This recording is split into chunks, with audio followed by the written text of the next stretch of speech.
Coming up this smart. Call to order the Committee of the Whole meeting for Tuesday, August 26, 2025. We'll start off with item 1, which is roll call. Barraza. Lancy. Here. Beck. Here. Malay. Malone. Here. Solfa. Here. Wolf. Here. Barron. Here. Lehman. Lohman. Pieper. Here. Fehrenbach. Here. Anderson. Vogelsinger. Here. That is 9. Have quorum. Reminder for anybody coming up to use the podium tonight, make sure you adjust the microphone so when you speak directly into that so we can get it on the broadcast recording. And then on item 3, items removed, added, or changed. I know we need to add an executive session for purchase and sale of electricity. So can I get a motion to add that? So moved. Second. All those in favor? Aye. Opposed? Motion carries. Okay, and that'll be in executive session. Item 4 is matters from the public for items not on the agenda. Is anybody here for anything not on the agenda tonight? Okay. And then we move on to the consent agenda. Your Honor, the consent agenda reads as follows. Approve the minutes from August 12th, 2025. Resolution 2025-108-R, surplus IT equipment, old Cisco phones. Resolution 2025-109-R, network switch purchase for electric SCADA and city intergov. Resolution 2025-105-R, authorizing fiber software agreement with 3GIS. Resolution 2025-106-R, approving agreement with Quad Plus Testing for Northeast Distribution Substation Maintenance. And Ordinance 2025-044, amendments to the official zoning map, multiple properties at 103 and 107 Union Avenue, 180 and 198 Water Street. Your Honor, I move we approve the consent agenda as read. Second. All those in favor? Aye. Opposed? Motion carries. All right, then we'll go on to the regular agenda. 6.1 is a presentation on PFAS settlement representation. Thomas Gardner from Gardner, Cook, Weisenberg, and Rona. Good evening. Hello, everyone. Thanks for having me here today. Also with me today is Mike Stagg, who will follow my presentation here. The city administrator was kind enough to meet with us and also the city attorney to discuss the case that we're handling here. There is a class action case in South Carolina. It deals with PFAS, the chemical that was a firefighting chemical. There was a foam that was developed and used by 3M in particular and DuPont and some other manufacturers. It was one of the miracle type chemicals when it came out, but as it turned out, the chemical would seep into the groundwater throughout the country. And as a result, initially there were lawsuits. It was combined into multi-district litigation. And then for purposes of settlement, DuPont and 3M wanted it to be a class action, so it's become a class action. The residents of your town are the victims in part because there are pollutants that can go within the groundwater. That doesn't mean that your water supply is polluted in any way with PFAS. It just means that there's something in the groundwater. So as a result, there's a claim. And the claim is brought by municipalities, eligible municipalities in this case. 3M and DuPont acknowledged their responsibility in this litigation, and they have a settlement fund of $13.6 billion to distribute throughout the country. So unlike a lot of class action cases that you'll read about in the newspaper, you might get something in the mail about, where you get a coupon and you can go to an auto dealer's or an auto manufacturer or something like that and get $25 off. The amounts at issue here are significantly greater, and they tend to average around $50 a resident. Though that's a vague term, but substantial amounts. So you can imagine a town with 5,000 residents could receive $250,000 as a part of the settlement. There are different parts that go with the settlement. It's just not a flat amount per town. It's based on the level of the chemical that's discovered within your wells and your water sources. But those levels are low. The EPA level here is 4 parts per trillion. The amount for the settlement is 2 parts per trillion. But if you're at 2 parts per trillion, you're not going to get as much as if the amounts are higher at the raw water level. There's also water flow rates that come into play, other things that your public works people will know about and assist us in getting information to determine where we fit within the settlement. Now, beyond this settlement, there's also another 20 plus defendants in this litigation. So this isn't the end of this case. And also within the settlement, if you have qualified, you're part of the class. So Batavia is part of the class. It's just a question of what amount you will get as a part of this initial settlement in the case. I was brought into this case by Mike Stagg, who's a nationally renowned class action environmental lawyer out of New Orleans. He's part of the executive committee for this national class action, and it's been a pleasure working with him as I go to different towns in Illinois and bring them aboard. It's a little complex dealing with the settlement, dealing with qualifications for the settlement, dealing with the amounts you get, and even if you're part of the settlement, you have an additional plus that if there are additional PFAS problems that are found before 2030, you can qualify for additional funds. If there's systemic problems, there are additional funds that are available. But we appreciate the opportunity here today and your enlisting us to assist the city, and I'll turn it over to Mike. Thank you, Tom. I really appreciate it. Can you hear me okay there?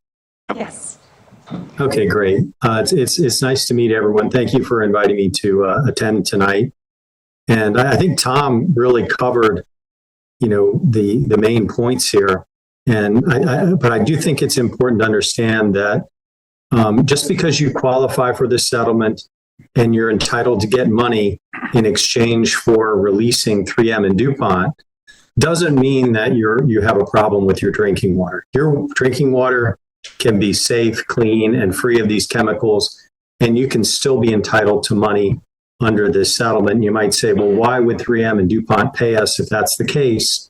And the reason is that the way they settled this case is they wanted to settle with all the water systems across the United States now and forever.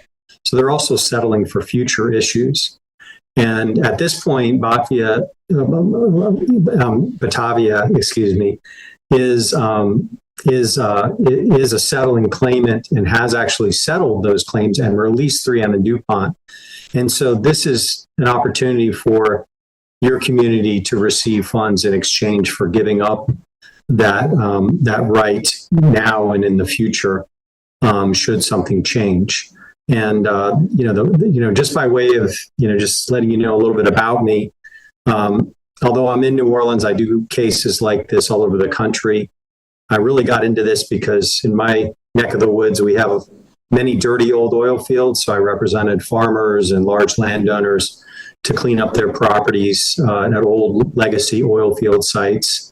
I also, we had the BP oil spill here in the Gulf, and although it impacted, businesses and communities from Florida to Texas, the case was consolidated in front of Judge Carl Barbier here in New Orleans in federal court. And I represented about 4,000 clients to recover property damages, lost tax revenues, and lost business revenues in that case.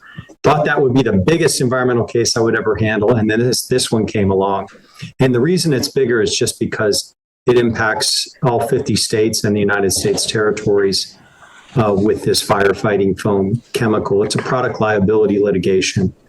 Firefighting foam is not the only product that has these chemicals, but it is the one that has caused the most widespread contamination because of how long it was used, how much chemical was in it, and the way it was used. And so I'm very happy to work with Tom. I like to work with, really great municipal lawyers like Tom who understand the issues that municipalities face. And, hopefully, if you have any questions, we'd be happy to answer them. Thank you so much. Any questions? Anybody have any Yes. questions? I don't really have a question, but I just would like to thank you for the assistance in this because I'm an attorney as well, and I know the class action suits can be very complicated. And a lot of times, if people are not aware of the settlement or don't take advantage of the settlement, then funds that would be distributed to them that they're entitled to never get to them. So this is an important thing to be able to make sure that we do utilize everything in terms of the resources that are available to us to make sure that we do get the money that we're entitled to through the settlement. So I believe that this is a good thing in terms of a benefit for the citizens of Batavia. And I will say that in terms of our water supply, for anybody who's listening and worried, we do have the reports come out every year that show that this is not something that is impacting the water in terms of the residents of Batavia. That'll be a detriment to them. So I would have them think about this as found money for them, so this is a good thing. And I think this is something though that with something this big and with class actions, if you don't have either the knowledge to do so or assistance, you're just not going to get funds that you would otherwise be entitled to. And then they would just be passed along to someone else, or the attorneys get it. Well, I think your comments are really well taken, and I am disappointed when a town doesn't try to take advantage of this because it is a real opportunity for each town. My brother happened to be a mayor of a town for 10 years. I told him about this, and he said, "Wow, that's wonderful." I said, "Well, your town doesn't qualify." Any other questions? And many of our neighboring communities have also hired Thomas Gardner and Michael Stagg's firms to represent them in this litigation, North Aurora and Oswego, just to name a couple. I was going to ask, is this specifically a response to the Mahoney Creek situation from last year, or is it a broader thing? Completely unrelated. Okay, interesting. Yes. And secondly, to make sure I'm understanding this correctly, is the city itself receiving money on behalf of those affected, or? We are receiving those funds to our water utility. Okay. Yeah, it's our water utility that is represented. All right, thank you. How would we pass that along to the customers? Just credit on a bill or? What it is will probably be used for is to offset the future costs related to additional regulations that the EPA has put in place that we expect will increase our costs to have to install equipment. And so by offsetting those costs, it means that those costs don't end up on the ratepayers. I think it'll be really good when we get to that point that we really work to explain that to people so that they understand that that's what the funds were set aside for and that's what they're going to be used for. Yes. Justin? And also just to clarify, if we accept these funds and thus waive the ability to sue in the future, is that also true for citizens who might be impacted by PFAS from these foams outside of water utility situations? No, there could be separate claims by individuals that would have PFAS exposure. Okay. For example, firefighters are a group that could bring claims. Okay. All right, sounds good. And I just think that you should realize that this already has been settled. So Right. you can either say we don't want the money, which would be foolish, or take the money that's there. Okay. Okay. So there's not really a choice right now other than saying we don't want the money that we're entitled to. Yeah, I wasn't sure. Okay. I've never been part of a class action, so fair. Thanks. Any other questions? Okay, thank you very much. Very much. Thank you. Is there any timeline when we expect any of this to happen? It will probably, and then Tom, you could probably answer how long it will take. Probably a couple of years, because we have testing and the testing isn't due until early next year. And Yeah, it's due at the end of the year. Mike can address the timeline, but as council knows, we are going through court. This is not going to be fast. Yeah, as far as the timeline goes, the first deadlines begin at the end of this year, really January 1st. And then the rest of the deadlines happen the summer of next year, around this time. The first payments are expected to come out at the end of next year. So it should be the fourth quarter of 2026 that you'll receive your first payments. And the payments are paid over time. There will be 10 years of payments with 3M. Most of the money will come in the first 3 years. DuPont pays it all at one time in a lump sum. And as far as additional chemical companies in this action, we expect that there may be other settlements going into the future. And so we're going to handle all that for you. Thank you. Thank you. thank you. All right, then we'll move on to item 6.2, which is presentation on economic development.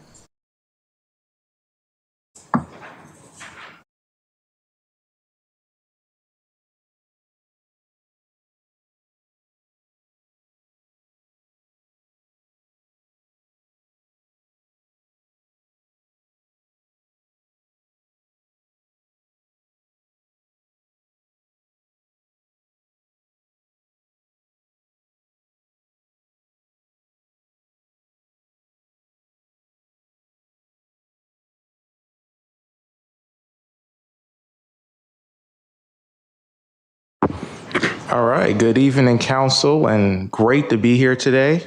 My name is Anthony. For those who may have seen me or may not have seen me or know who I am the Economic Development Manager here with the City of Batavia. So I'm glad to be here, give a little bit of an update as to what's been going on with economic development, some of the partnerships that I've been able to foster, and some of the other resources and things that I've been working with, of the many hats that the role of Economic Development Manager has to have. So I'm proud to present this evening to Batavia and council and the public. So tonight, just on the agenda, this is what we're looking at: introduction, project updates, new businesses open as of January 2025. And I just want to make mention that these aren't an exhaustive list of items that's going to be on a presentation, just some highlights for you all to be able to see, in addition to the retained and closed businesses as of January 2025. A little bit of a preview for our downtown occupancy report, a dashboard that my department as well as the GIS department is kind of partnering to put together for the guidance for our council to make some future decisions as we move forward. A little bit of a preview about the economic development strategic plan and where we're going to go with that in terms of RFP and just looking at how we're going to go about looking for consultants that would help us to further the vision of Batavia and our efforts here in Batavia. Obviously, I got a little bit of a little something to wait to the end that I'll share with you all about, and then we'll take questions and comments toward the end of the presentation. But let's enjoy the ride. All right, so for those who may not fully understand, the role of economic development as the manager, it wears many hats, a lot of hats. Work with a lot of different people, a lot of different organizations, and as I mentioned earlier, a lot of fostering of partnerships, both locally, regionally, and sometimes even out of the state. So you never really know where a relationship is going to go, but you also never really know what you're going to learn. So that's what I love about this role. So as the economic development manager, the goal and objective is to help promote economic growth by facilitating job creation and investment in Batavia. That can go so many different ways, but we're going to try and keep it on a track here. One of those ways is concierge to the businesses. A lot of times we have new businesses, smaller businesses, or mid-sized businesses that have no real idea as to where to get started in a community to open a business or even start it. So my role is to help streamline and understand processes that's with the city of Batavia, from permits to talking about whether or not they'll need a liquor license and guiding them through that process and all those different things, helping them to reduce risks and providing resources and tailored solutions. So, one of the things is when you're submitting a lot of documentation, you want to make sure you have everything all together, which will help move the process a lot quicker, reducing risk. Okay, as a new business, you might not know there's this avenue or these resources. I'm able to work with them to establish different resources in the community, such as SBDC, which is the Small Business Development Center, or even state programs such as DCEO, which is the Illinois Department of Commerce and Economic Opportunity. So these are really great resources. In addition, I collaborate with stakeholders. That collaboration with stakeholders essentially allows for the city of Batavia, the businesses, and the people within Batavia to have a thriving environment that is fostered for our businesses. And obviously, council is very well aware of how important it is to, have that relationship, have a platform and that environment for our new businesses. An example would be the Boardwalk Shops. That's our incubator program, but we hope that they would actually locate in Batavia, one of our brick and mortars. So we want to foster that environment. Access to diverse resources and knowledge, again, as I mentioned before, introducing programs to our businesses such as the SBDC or DCEO, who have access to other resources that might not be something that the local governments have. So this is where we kind of step a little bit further out to make sure we can still support the businesses with resources like loans, grants, and other necessary pieces to help with the business. Leading business attraction, retention, and expansion efforts align with city goals. One of the partners I've been working with, and I've been working with this particular group for almost my whole career here with Batavia, and it's been exciting. And that is the Main Street Board, Batavia Main Street. They represent the downtown businesses. They help foster and create that dynamic that allows for a business to feel excited to be here, know where they need to get started. Plus, with Main Street, they make sure they have an excellent relationship with us. So we have programs that we've been working with together, but one of the things I'm really excited about is these merchant meetings that Main Street hosts quarterly. I attend those very actively and participate in those, but it's an opportunity for all of our downtown businesses to get together and provide feedback, both positive, negative, or even just talk about why they like being in Batavia and figuring out ways in which they can get more marketing, promotion, and things like that in the community. So excellent resource Batavia Main Street is. A little bit more of a role continued. I serve as a primary liaison to the businesses, as I stated earlier, but I also work with property owners. This is kind of an interesting piece because you have to have a bit of a balance.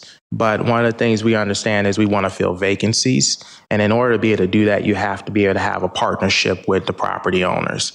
When they realize that you're here to help them by filling vacancies, you have a good relationship with them. You start talking to them about, hey, I have a business that might be a good tenant for your space. If you could let us know if you have those properties available, things like that. We work with them and foster that relationship, but also work with real estate brokers and developers, because I oftentimes get calls from real estate brokers who they say, well, do you have any properties in Batavia? We have a client looking to locate somewhere with these specs and things like that. And I work with them and they let me know, what type of business it is. And I kind of can do my thing to search for properties, talk to property owners and things like that to get something working. I also represent the city in conferences, trade shows, and industry forums. Excellent opportunity for, professional growth and development in this role because it's always changing dynamically. But one thing that does not change is the ability to learn and to connect with other people that are not in Batavia. One of the things I quickly learned is that if you're going to build relationships, it can't just be local.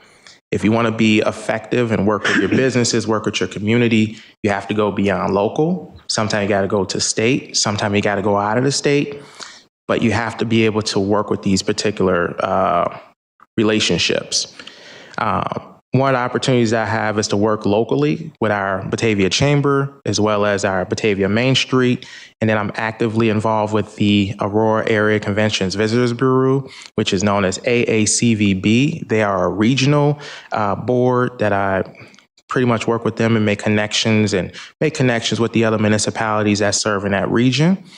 In addition, I collaborate with partners and city communications manager, Lori, to create and implement branding and marketing strategies to promote Batavia as a business-friendly community. Me and Lori, we're going to be working together a little bit more closely to kind of come up with some new opportunities for our businesses and to really make Batavia pop even more. Also actively conducting research and analysis with a focus on emerging trends, business climate, and regional economic activity. And again, all of this is really just that fostering of relationships, networking, understanding what information is out there, what impacts our business community. Oftentimes people think that it's just local, that's the impact, but sometimes it's state, sometimes it's federal. But at the end of the day, kind of understanding where things are going, what some of the challenges might be, will help me to be able to better understand what I need to talk to my businesses about in Batavia. Now we're going to shift gears a little bit and go to project updates. A lot of you have been following the Tesla development. With the Tesla development, we've had permits that have been issued for the interior renovations, and they are active with construction. At this point, we do not have a specific time frame, but we are anticipating sometime late fall. So we'll keep you all updated on that. The other one is the data center. Recently, we had the master service agreement approved for the electric, but there is currently no zoning or permit submittal as of yet.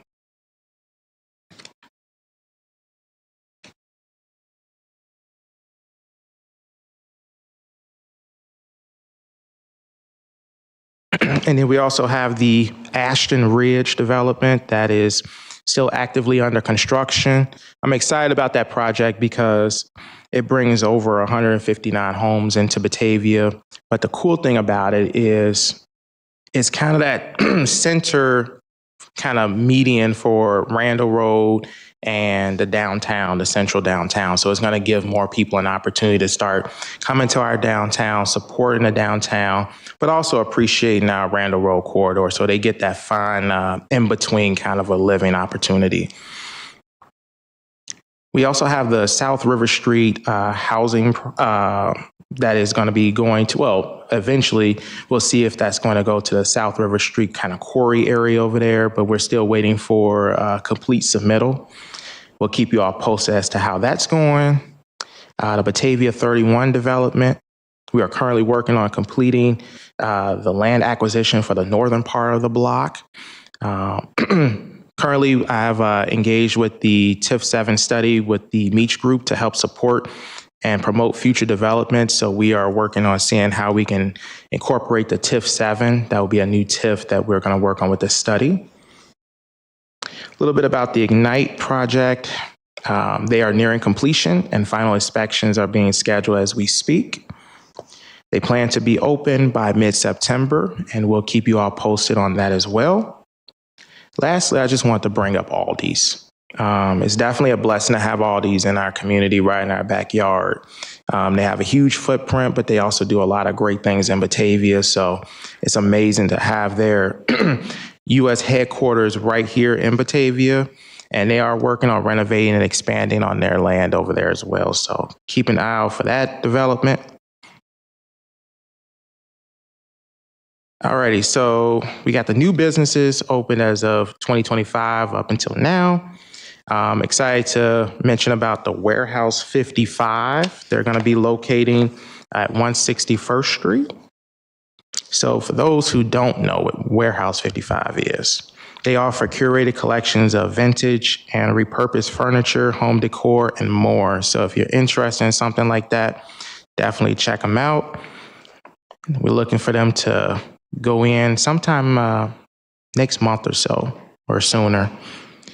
Everything's Grilled Cheese, located at 227 West Wilson. They have been doing amazing business. So glad to have them in Batavia. They've just been doing a lot of great things. And they have a location in Naperville downtown, which is their first location. But now we have their second location here in Batavia, and they've been given a lot of positive feedback about Batavia and how well they've been able to work with the city and their partners in the community. So we're very glad to have them. NXT Nutrition and More, right next door to us, 28 North Island Avenue. Sea Peaks Style, they moved into the Wilson Street Mercantile at 222 East Wilson. Bird or Studio on a Fox, Katie O'Brien's Photography. They moved 10 East Wilson back from their old location at the former City Hall. Bird is the Word. They closed briefly late 2024, but then they opened under new ownership. So they are doing really well. I stopped by over there. You see so many birds. It's amazing. Got a lot going on. Tabletop Game Shop, 24 South Van Buren. Portraits by Cece, 8 South Van Buren. One I'm excited to mention is Grand Appliance and TV coming soon to Fabian Randall Plaza. They will be mentioning their grand opening, which will be soon. But those who may not know about Grand Appliance and TV, they are a family-owned retailer specializing in home appliances, electronics, mattresses, and outdoor grills. And what I learned is that they are known for low prices and positive customer service. So we are looking forward to their anticipated opening. Retained businesses, a little bit of a scare for a lot of our community regarding former Berkeley's that closed late July. But the new owners of Cinco de Mayo Market, they purchased the former Berkeley's Finer Foods and the entire shopping center late 2025 in July. City staff met with the group, the owners. They're very, very happy to be in Batavia. They had nothing but good things to say. They have a location out in Aurora, but they also sought out to come out here to Batavia.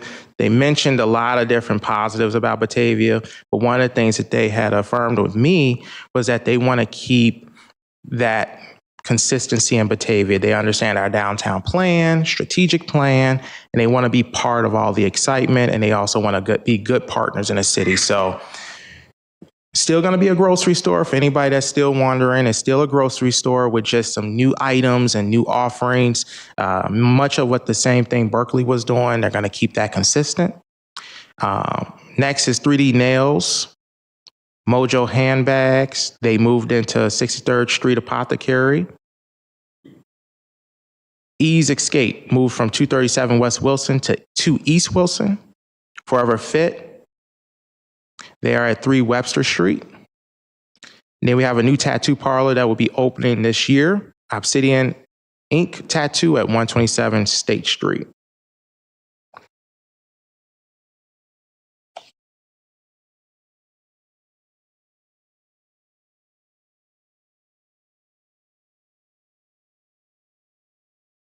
And lastly, our closed or moved out businesses.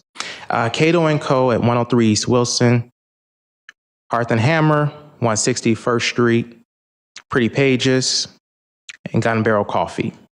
These are the 4 that I have listed on here that have closed their doors or moved. One of the things I do want to speak about with closed and moved businesses is, number one, that doesn't just happen only in Batavia. Number 2, many of the businesses either move because they want to expand, and sometimes Batavia doesn't always have it, the spaces for them, or there's other reasons. But one of the things we're doing right now from city staff to our Batavia Main Street is we're working together, collaborating as partners to determine how we can identify the needs of our businesses prior to them actually, either leaving or feeling like they need to close their doors or what have you. But we're going to do more outreach and better understand what we need to do and how we can work with them to kind of see if we can do anything for them. Again, sometimes it's out of our hands, But at the same time, there's always ways to kind of reach out and talk to the businesses before they get to a certain point.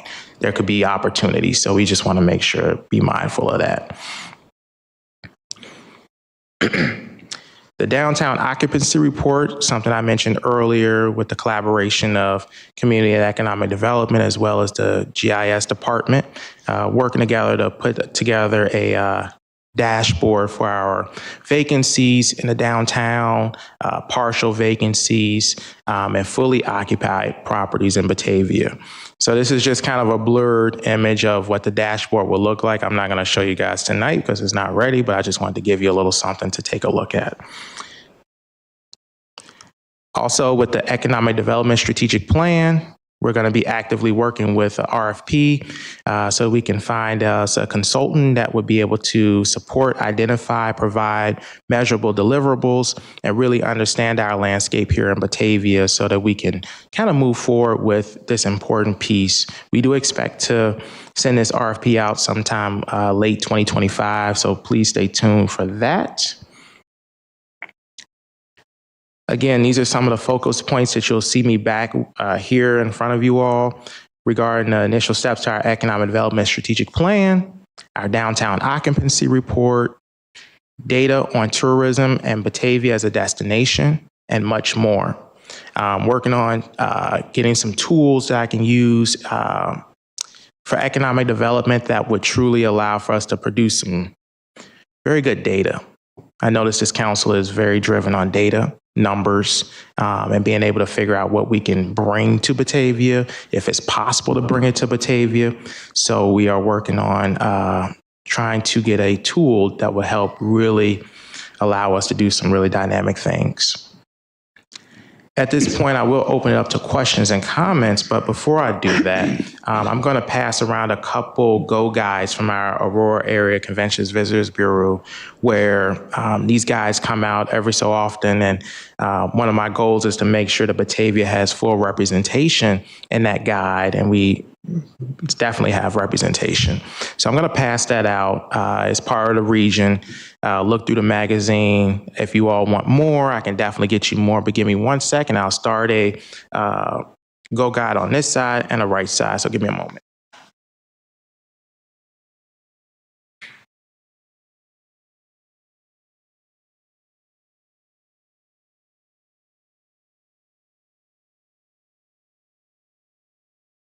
Eric, go ahead.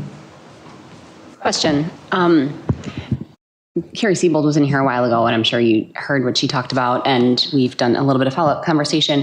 But has any more time and attention gone into what we can do to help with some of these spaces that are kind of difficult for someone to move into because of, a variety of factors?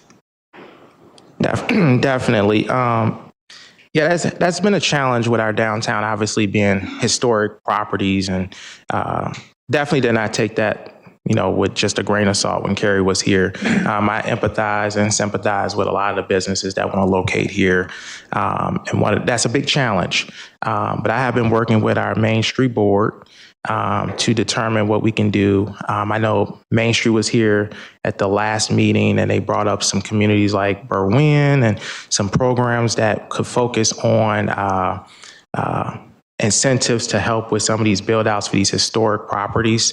That's something that city staff and Main Street we're going to work on exploring, because I think that it's a challenge to have a new business come to Batavia and love on Batavia, but then they find out how much work goes into the historic aspect of these properties. And sometimes it's unfortunate that it's so much work that needs to go into it. Some people don't really have it. Some businesses don't have it budgeted. And who can really budget for that type of work? So I'm very happy that you just asked how you council can be of assistance. Rest assured, we'll be reaching out to you all. I know you all have been a very supportive council when it comes to being a resource here for the city, staff, even our partners like Main Street and the Chamber. But we're going to be sitting down this year and into the early part of next year, really putting some things together. I'm going to be conducting a little bit of research to see what we can do with certain type of incentives to kind of potentially offset some costs with these build outs with the historic type buildings. Those are things of work in progress, but we do see it, and we do want to make sure we do something about it.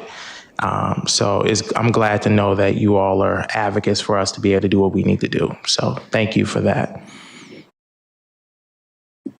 Yeah, Anthony's kind of underrated himself here. I just want to share the fact that the Berkeley's grocery store up there, I would suggest, largely is reopened up there thanks to him.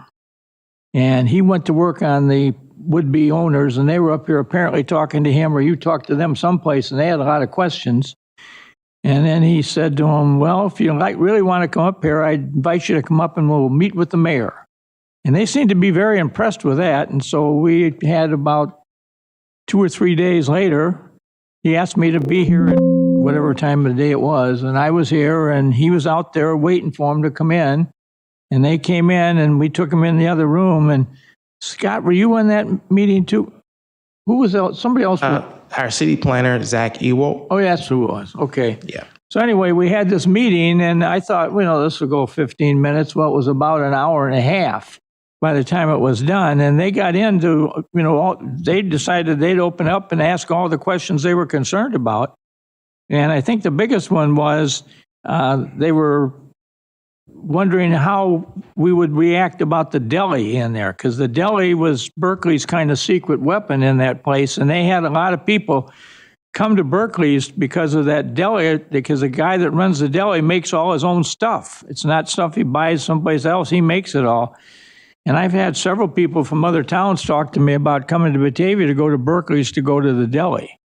So we get in there, and a few minutes, Anthony brings up about their liquor license. And apparently that was one of their big concerns. So then I explained to him, well, I can't give you a license until you have a signed state license. And I guess they kind of knew that. And they said they had already been into Chicago and got that process being put together. And so I told him, I said, well, once you get it, the way it's been here and previously, if you show up with the state license and it's all signed and they have all your background checks done and everything, I just, as a local commissioner, I really don't have anything more to say. I just sign and give you a license and tell the city council about it. So they were, I think that really took them over the cliff, that they really were pleased they were coming to Batavia. And then it was a grandfather, a son, and 3 kids, I think, are in this thing. And they brought the whole family. And we sat there for the hour and a half and talked to them. And Anthony did a yeoman's job of talking to those folks and explaining all the minor details and everything that was going on. So he won my admiration that day, because they're sitting up there now, and I think they're going to be there for a while. And I've already had several people in town tell me how pleased they are that Berkeley's has reopened under the new name, and that they got that deli still there, and it's still making the good stuff that it's always made. So that's what seems to be kind of selling the whole program. So thank you. Thank you, Mayor. That's one of the really unique pieces about this role of economic development is, number one, I work with a really phenomenal team in community economic development. And I also work with a great administration team. I mean, it's a really great team because, we can pull together, figure out what we need to do, understand what needs to be done, and we can execute. But I'm grateful to be able to be in this role because I know that there's so much we need to be doing. Cinco de Mayo, which was the new owners that purchased the Berkeley's and the shopping center there. That's just one story where people come in and they say, oh my gosh, I'm so happy to be here in Batavia. And there's something about this town that people appreciate. They don't have to be just residents here. These are businesses that have locations in Aurora and Naperville. I mean, all over, and they still look at Batavia, and they say there's something about this place that we really appreciate. That was the one thing that the new owners had mentioned to me as to why they were looking here in Batavia and wanted to do something. So this role is really unique. it's challenging. I love challenges, but I also love to see improvements. I love collaborations. I love to, be part of a team, but also go out there and, think about innovative ways that we can, further move this town to success. One of the things I did along with our planning and zoning officer, Drew Rockhow, and our city planner, Zach Ewald, we were out with Houseo Levine on this Saturday at the farmer's market. And I did see a lot of the older people here too that day. But we were talking about the South River Street study and the plans for that. And we were able to be right there in the community and have a table set up amongst just everybody. And you'd be surprised at how people appreciate the open presence and the knowledge and the transparent information that you're able to give them. I mean, it really means something to this community to be able to be out there in the trenches with people, letting them know that you actually understand, you appreciate, you hear them.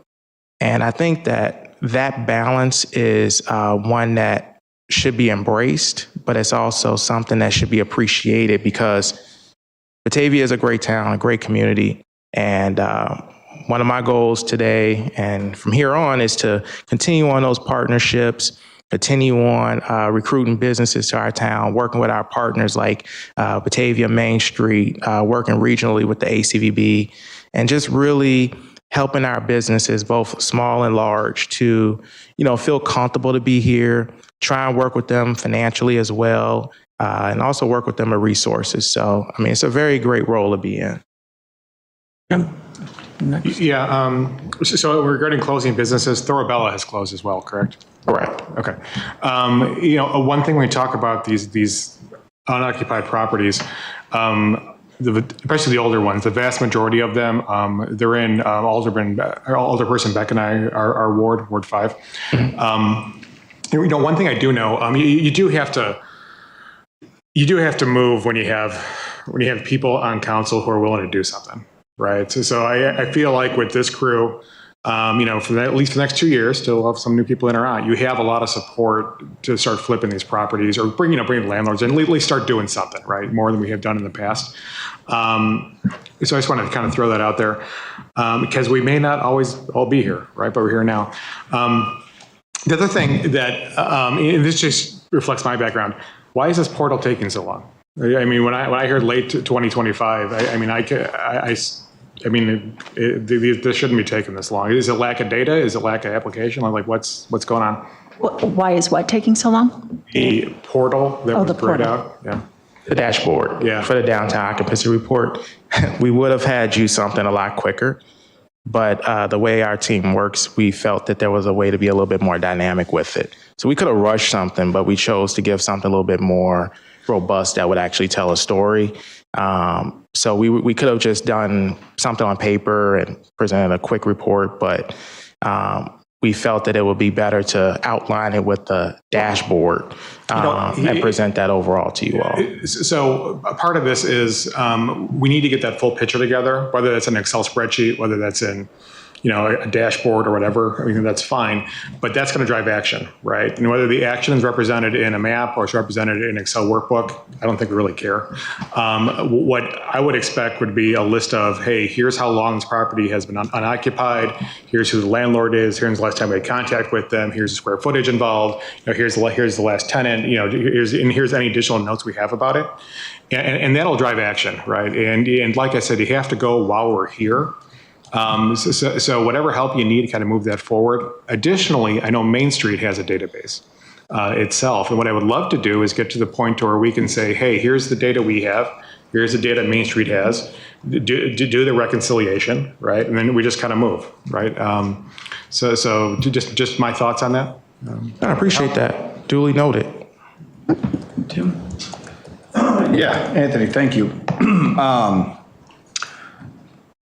I kind of want to piggyback off of what Jim said, because I feel like there was a lot here without diving in a little bit more where I wanted to go. Now we can do that in a subsequent meeting or whatever, but we need to bridge that gap somehow because we keep kind of running across the same issues. You label them as, historical challenges or maybe preservation challenges, while, we've heard a myriad of issues around buildings and the state they're in, or, the state they might be in for any particular type business, whether they're conjoined buildings that need to be separated or whatever it might be. I'm with Jim on this. Somehow, some way, we got to get the partners together, so to speak, right? Our business owners are, well, not necessarily, the building owners is what I meant to say, not the business owners. And, hear them out. Hey, where are we at? Whether that's in, closed door session with you and you bring it to us. But I like what Jim's saying. We need to simplify it for us to where, because not everyone has, Jim's got a lot of historical context, and Alan and some others, but not everyone has that historical grasp or grip on what's been happening downtown, and are just kind of uncovering it as we come across issues. So, having that note side of, hey, here's this property, and here are the known issues. Here's what we're dealing with. The last two people who were going to come in here have both said, no, I'm not paying the $450,000 to do X, Y, and Z, or whatever it might be. And then again, driving action, start to go do something about that, judge what we're doing based, off of KPIs, and just really start to drill down. And honestly, I think the building owners will take kindly to that type of action, and I think we do have a favorable council to at least have those discussions, right? Because some of this stuff, I'm a firm believer shouldn't be on our plate. And, sometimes though it just gets brought to light on TV, and, someone might do something about it. We're talking about driving job growth. How are we driving job growth? What are some of those initiatives? And you don't have to answer now, just, diving a little deeper into some of these things that we can, start to expand upon them. Where do we separate from and delineate between Main Street and Chamber of Commerce and the city? Who's pulling more weight on it? Let's have an honest discussion with everybody. Has Main Street been a really good driver? And hey, we need to maybe learn from them on some of these things, and, whatever. I know we collaborate with them and the chamber all the time. So, probably conversations you guys have had many times. So, and just didn't get mentioned tonight. So that was, but great job. What else did I? Yeah, just, a little more specifics, and I think we can do a lot with those, or at least attempt to start to. And then we can say, yep, that failed. We need to go back, try something else. So. No, I appreciate that. And that's something that we will be doing with you all, and certainly will be utilizing your assistance with everything. This has been a dynamic board. This is a dynamic council. We have I've engaged with many of the property owners, and they know that we all need to be collaborating. And they know, the ones that know their problems, they know them. And we've been pushing to make sure that they address those problems. And honestly, I think this council would admit or would like to say that we're willing to help within reason, right? We just want to hear the issues flat out, get the facts on the table, and then we're like, okay, this is where we can help pull.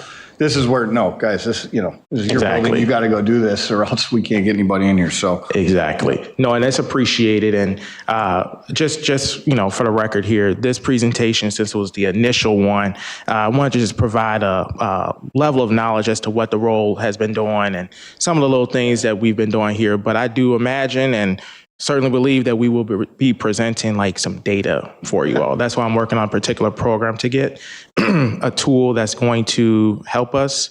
Hopefully we can get that approved. I'll talk to you all probably offline about that part, but we do have something that would help with some of the efforts that we want to do in Batavia. So, but yeah, these are great points, great feedback. I'm glad to hear all of this. This is really good. Thank you for coming. I appreciate these types of presentations. I hope that we see a lot more of them. I think it's very important data for us. One thing on the proactive side, I saw the part about this strategic plan RFP. Makes me a little concerned with what that scope's going to look like, because I think that could be huge Is there a way to distribute like a draft version of what that scope of the RFP is going to look like to the council? Of course. Just to get some feedback on that, because I think For sure. that's such a big It is. thing to get your hands wrapped around. I just want to make sure we're encompassing, Chamber of Commerce, Batavia Main Street, not undermining them either. So that's just my We all have request. a role to play. Right. Yeah. And thank you for bringing that up. You're definitely right about that. So thank you. Thank you for the presentation. It was helpful to get a better understanding of your role. I had some questions about what was mentioned, the closed businesses. There was a list of 4 of them, well, 5 with Orbella. And you mentioned that the city wants to do a better job of reaching out to them and find out what happened. With these particular ones, do you know? I'd like to understand what happened with some of these or all of these, if you know. Yeah, so some businesses that's on that list, I'm not going to be too detailed on it, but some of it were challenges with, marketing, trying to market their material product. Others chose certain locations that weren't always ideal, and sometimes that presents challenges. But for the most part, for some of these, that's kind of where we were with that. Did your department reach out to all of these 5 that were listed here on the presentation? So I reached out to a couple, and then Main Street reached out to the other 2, and they were able to get some information as well. I kind of don't want to talk too much about going into too many details about it, but I would be happy to talk offline with you. Sure. I was just interested if that work had already been begun, Yeah. or if it was something that, in the future, you were going to do the outreach. Okay. And then I have 2 more questions. When you were talking about addressing some of the known issues with these small businesses, you mentioned Carrie Siebold. Is there anything going on with that? I haven't heard anything since that last meeting. Has that family approached the city again? Has the city tried to work something out with them? Is there a status update? I would say after Carrie had came to the council, she hasn't reached back out to us, but our doors are always open. I'll leave it at that, but we have not had any communications, but we have taken those sentiments that she shared, and we've been going back to the board of looking to see what needs to be done, and that's partly about those historic properties that we're looking at right now and seeing what we can come up with that. Again, that is one of the challenges for historic buildings, but in terms of Carrie, we have not directly had any conversation after those meetings when she went public. It was my understanding at that meeting that council was in support of trying to work with them to try to figure something out. So I'm kind of surprised. I'm not sure if I'm the only one that feels that way about this particular case. I thought that the city would do more outreach after that meeting and try to work something out. So I'd like to talk more about that separately with you. If I may, I think one of the issues is that, she doesn't have a lease on any properties. And so the property owner, it's a arm's length negotiation between the property owner and the potential lessee. And if she doesn't have a lease, there's nothing she can do when placed on that property. So she had looked at multiple properties, but she did not come back to us and ask about the other properties that she was looking at since then. I don't know this for a fact, but I think that there may be some other things that she's doing that are not related to the business idea that she wanted. The only thing I will add is that when you deal with a client who's upset, and that's how I view Carrie, I view her as a client who was upset, you do want to come back with a proof of life. Hey, here's the things we're going to change based on your experience. I think, and again, if she's not engaged, she's not engaged, but whomever ward she's in, I think we owe it to her to kind of reach out and say, here's what we're doing different, based on your experience. Well, we took your feedback to heart that you would like to do more for some of these businesses that struggle with the cost of what needs to be done to the building in order for their businesses to be there. And likewise, I think those businesses need to show you how they would be successful so that it's the level of investment that you're making is something that you will see in a return for the community. Otherwise, there's the potential that people see that it is, we don't want to misinvest that money. But we hear from you that you want to take a more active role than we have experienced with past councils. And to your point, now is the time to be making those changes. I had a third question. I was interrupted by Jim, so I'd like to finish. So my third question is, when you mentioned the projects that are ongoing, one wasn't listed there, the status update, and I'm curious, what is the status update for Duchess Cannabis? I didn't see that on the list. Is that going to be open soon? What's the timeline for that? Do we have any information on that particular? Yeah, they're working away on getting it open. They're under construction. They've been very slow at their construction at this point. So I think we've done some initial inspections, but they're working away at it. We don't have an opening date yet, unfortunately, but they are working at it. Any anticipated timeline on that? Hopefully before the end of the year, obviously, sooner the better, because I think, they've got their license and they would like to be open and start making money as well. So, but we don't have a firm date, unfortunately. Thank you. Chris? Just a couple of comments. Thank you for the presentation, but I also would like to point out that in terms of businesses fail in every city through no fault of the city itself, but partially due to business owners, business topics or business ventures that they go into, funding, things of that nature. And I also want to point out, it's not the job of the city of Batavia to fund businesses. I mean, these things, people who want to have businesses in Batavia, we will, of course, try to promote them and assist them in getting any permits they need or licenses. But then it's not our job for us to tell them or have them be realistic about locations that they should be looking at. We also do not own every single building that would be for lease for people here in Batavia. So this is a lot to do with business owners and building owners in terms of potential spaces and potential things they want to do. In terms of how quickly they get their businesses open, it's not our job to tell them to move faster with construction. Like, for instance, just for the Duchess Cannabis, I just drove by it today. There's ladders, there's things going on there. I mean, these are things that are not the job of the city of Batavia. So I do appreciate everything you're doing. I just want everybody who is listening online or watching this to realize that it's not the city of Batavia's job to do certain things for these potential business owners, potential businesses that are in town, or to fund businesses that may have maybe overstepped what they should have in terms of what they think their business should be. And again, just because a business fails, they fail in every city, including our neighbors to the north that everybody thinks things never fail in. And it's not the fault of the city in terms of a city council or city administration.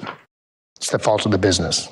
Or people just don't go there. I mean, there's a lot of problems with brick and mortar businesses now, and a lot of people are having problems with those because of the fact that simply the expenses to maintain a brick and mortar are quite great. You need a lot of foot traffic when people can just go to Amazon.com. And so, I mean, these are just the reality of the way shopping is now. And so I do believe that we're doing a really good job promoting our businesses in town and assisting them and doing anything we can to get them open. But again, it's not our job to make sure they have the right business model or to fund them. Yeah, I just want to clarify a couple things. First of all, Chris, I agree with a ton of what you said right there. I just want to clarify, when I bring up investing or potential investments, could be potential fines. I don't know. We have mechanisms. We have things we can do. But I'm talking about base building, right? So this is the stock of our town. Stuff we can't just knock down and build up a new one. That won't happen, right? So I just want to clarify, that's what I mean from a building perspective. I'm not talking about anything with the businesses themselves. Once they come into the community, of course, we want to foster that and help them as they're attempting to come in. But as far as investing in their business or doing anything like that, that's wasn't the intention. Yep. Evan?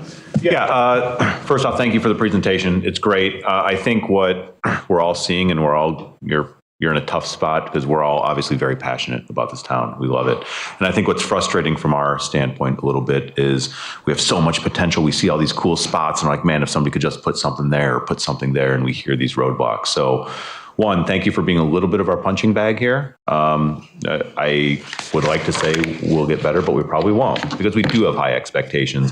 And I hope you're up for the challenge. Seems like you are so far. I like the cool stuff we're seeing here. I think that interface is going to be a really great resource. I'd love to see it up real quick so that we can start diving in and seeing the data there. And as for the role that the council plays, I think that's a debate we're going to keep having, right? I think we're kind of be going around and around and around on this because it is an incredibly important part of our community. I mean, downtown and business, it's where we shop, it's where we work, it's where we eat, it's where we play. Like, it's a big part. So both thank you and sorry in advance, but I intend to hold you to account. I intend to hold all staff to account, and I think it's our role as council to do that. No need to apologize. I'm very passionate about this role in the city, and I'm optimistic as to what we can do here. So I'm in the same boat as everybody else here, and I'm happy to be the punching bag. But I'm also the same person that's excited to see improvements, and I'm just excited for this town. It's an amazing town. Let's just leave it at that one. Thank you for the presentation, Anthony. Probably for me, the parts that we're missing is a good part of your job is also with our business industry park people. And I know that we've had a lot of where we do not have as many vacancies as we have in the past. So I think moving forward, I would love to see some data on that, on where our occupancy has been with that. And then also on Randall Road, we've seen a lot of growth out there. So I think sometimes when we think about Batavia, we only think about downtown Batavia, but as a council, we have to think of our entire border and all of these parts and what has thrived. And I see the industrial park as what is driving business and what is driving growth as far as bringing headcount of people on the payroll. And then also with those bigger stores out there. So I just ask council to think about that moving forward. And Anthony, you gotta speak to that also. That's just as important. And I know sometimes we try to grind you into this small little downtown Batavia, but Batavia is a lot more than that. And you have fostered a lot of those relationships and have driven a lot of business and industry into that area. So show it to us. Speak about those accomplishments. Yeah, happy to. It's kind of tough when you gotta put everything in a nutshell, but at the same time, I do want to mention this: our industrial businesses, they are huge job creators. They undergo a lot of challenges that are not always local. I attend a lot of manufacturing type summits and what have you, and a lot of their challenges are not local. However, they are a strong component to our community. I work with them very often, checking in about how we can be a good resource. What do they need? When we get new industrial partners looking to Batavia, that they've already done their research as to why they're here. So they kind of move the way they move. But at the same time, like you mentioned, all in person bearing is, you want to also outline that and say, hey, we also have this, we have that. Now, on a Randall Road front, I did mention things like the Tesla and some other things there. And I think some of the challenges, I think, with development is if it's not big, people don't always want to see it. Or if it's not small and dainty, people don't always feel like they can appreciate it fairly. And so my intricate challenge is to try and disclose all the greatness of Batavia. And I just want everybody to keep in mind, this is the first presentation. There will be more. So I love the excitement and I love the feedback. I mean, this is what I look for. So thank you for y'all commitment on this. And I know Laura has mentioned the one business that stayed here after hearing that they might leave and how you worked with other departments. Put that on the presentation. That is a win for you. For sure. I appreciate that. Alice? I think having that list of, occupancy, the businesses that are occupied, or I'm saying that wrong, but the locations that are occupied and unoccupied would be helpful, because then we could see a list of names, whatever format you give it to us, we just want that information. A business that comes to mind that's on Randall that opened this year that wasn't on this list is also Gravity Boba. I know my family and a lot of my friends really love that business. So it'd be great to promote that. And like Jen's point, tell us, you have a lot of things to be proud of. And then another comment I wanted to make with the questions I had today, they go along with how you are the liaison, right, to these businesses. So that's why I'm asking questions, because you're supposed to know. I know the city is not responsible for making sure that such and such business opens on this date. However, I would think the city would have an idea of when a business is going to open, right? So that was where I was coming from. And same, I agree with Alderperson Lancy. I'm not expecting the city to do things outside of their realm, but to have an understanding and know what's going on in our town. It's only the only reason we can be able to move is if we got the support of our council. And I think that this council has truly demonstrated that they want to be on board with how we move as a city. I appreciate those sentiments, because at the end of the day, we're city staff, but we got to be able to tell you all what we need in order to do our jobs even better, how we can be a better resource to the community. And so, no, I'm embracing everything that's being said here. Again, I'm going to state, this is the first presentation, and I'm getting a lot of feedback that is necessary for my future presentations. So outlining all this to me tonight is amazing. And please, on you all's end, keep up the great work, because this council has been involved in the community. I see you all at a lot of different outdoor functions beyond these public meetings.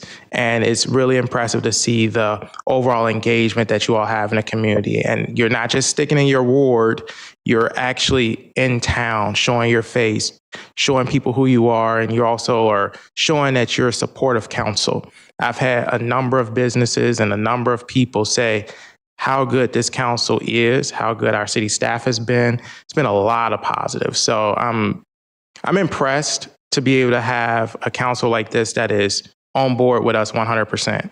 And so we want to be able to continue to do the job we do and be as effective as we can. So I'm glad to see we're on the same page and have a team effort going on right here. It's exciting. Last comment. I apologize for interrupting. I didn't mean to. Sorry about that. I just want to kind of put you in our shoes, kind of where we're at, right? And specifically the Fifth Ward, right? Because all the older buildings are in our ward. When Berkeley's closed, right? People were panicking. I kid you not. I mean, they were reaching out and all that stuff, right? And as their alderperson, I was like, well, why did it close, right? And so I had to get in my car and I went around and I knocked on doors and I said, this is abandoned, that's abandoned, that's abandoned, this abandoned, whatever. And I put it all in an Excel spreadsheet. I did it myself. I walked throughout my entire ward, and then I, sent it out to the person in question. I said, look, here's where we're currently at, and we'll work to make this better, right? So these events, they cause panic, and people want to know, right? So having that information is really important, just from that perspective, right? And having it publicly available or potentially publicly available would be nice. The other part of this, I didn't hear it tonight, is we're a much more expensive town than we used to be, right? So we were a cheaper town, and I moved in when we were kind of a cheaper town, right? People were more accepting of older building conditions because they realize, hey, I got a bargain living here. Therefore, I'm going to put up with more from a maintenance and or lifestyle or whatever perspective, right? Now that we're in the big leagues, so to speak, a lot of that tolerance is going away. We said a lot of things over and over tonight, so I'll shut up. But we are hearing about this more because of those reasons. And we are stepping up enforcement and code enforcement. We understand that you have a different philosophy than past councils have had with regard to that. And so we are giving shorter timelines and taking next steps when those timelines are not met. Thank you for that comment to Alderman Fehrenbach. Sure. One more thing, I just want to comment back. I don't think it's the responsibility of the city to, produce a build out or anything like that. But when it comes to buildings that are not build outable in their current state, and we have the resources, we have the know-how, whether that's grant writing or using TIF funds to remediate what's needed, the difference if someone comes in with $50,000 to start a business and it's $300,000 to clean it up, it's not possible. It's not going to happen. So that's why I asked the question I did. Thank you so much for everything that you brought to us. We really appreciate it. Thank you. I appreciate it. One quick comment. That's it, Tim, and then I'm Do going to we have end a this. Historical preservation fund, people can, like the signs, they can. And we had grants for a while, but now, especially with TIF 1 being gone, that's not going to be available. And that's one of the things I wanted to bring up, that There goes my analogy. at the whole, and to kind of wrap some of this up, I think that one of the things we haven't talked about is, it's great to say we're going to help, we're going to do this, we're going to do that, but we have to fund it, because that's usually what the key is, especially opening a business, is to not exceed, what's realistic in terms of money to open the business. If they can do it in one town for $100,000 and it's $200,000 to do it here, they're not going to do it here. That's the reality of the world we're in, especially when you have, online, pretty much anything you want, you can order and have it dropped at your door. So one of the things we have to work on and we have to talk about is, how do we fund that? What do we do? I think, in my mind, one of the things we really have to think about is, if the bag fund, from the bag fees keeps growing, that we should, especially when we've talked about the environmental issues that we're trying to help with, that would be a perfect place to take money from that and use it to clean up sites that we know preclude somebody from being able to spend a reasonable amount of money to open a business in that location, or to just have a clean site to be able to be on the market in our town, because that's a big hang up.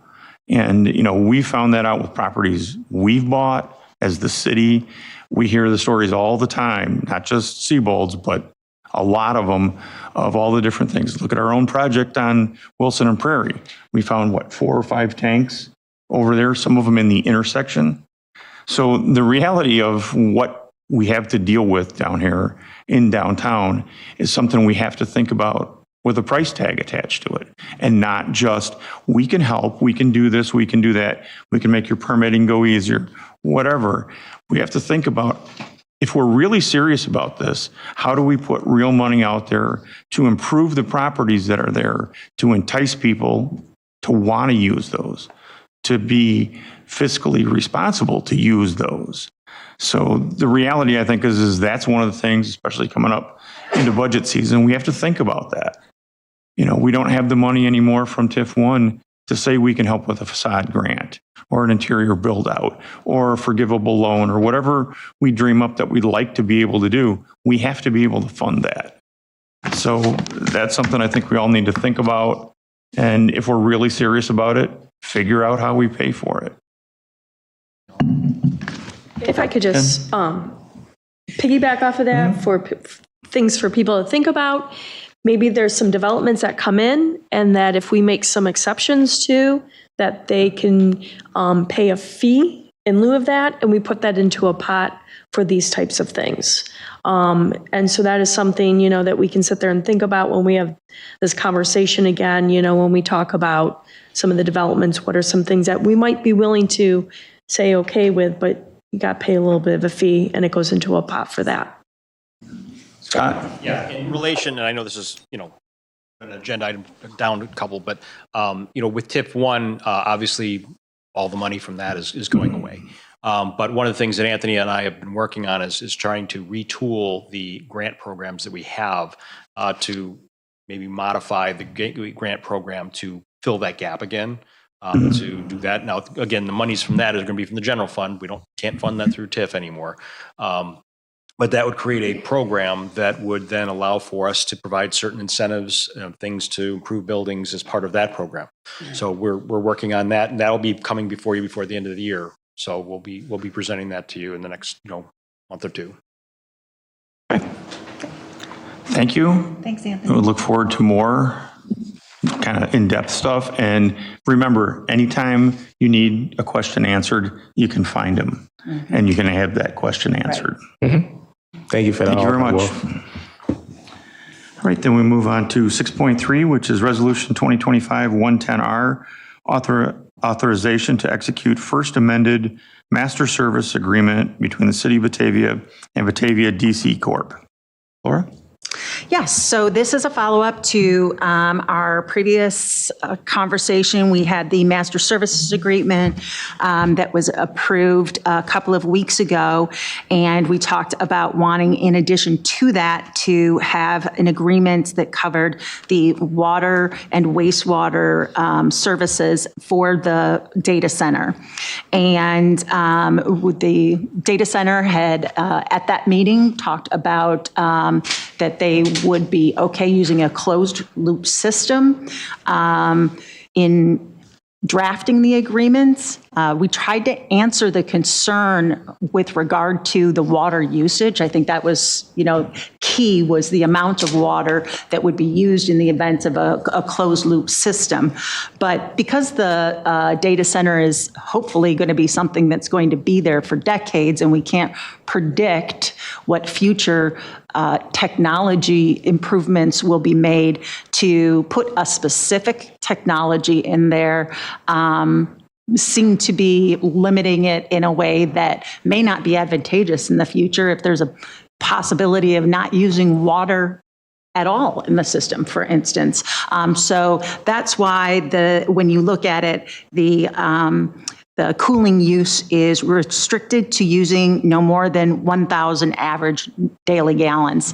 And just for comparison's sake, the EPA says all of us use approximately 82 gallons per day.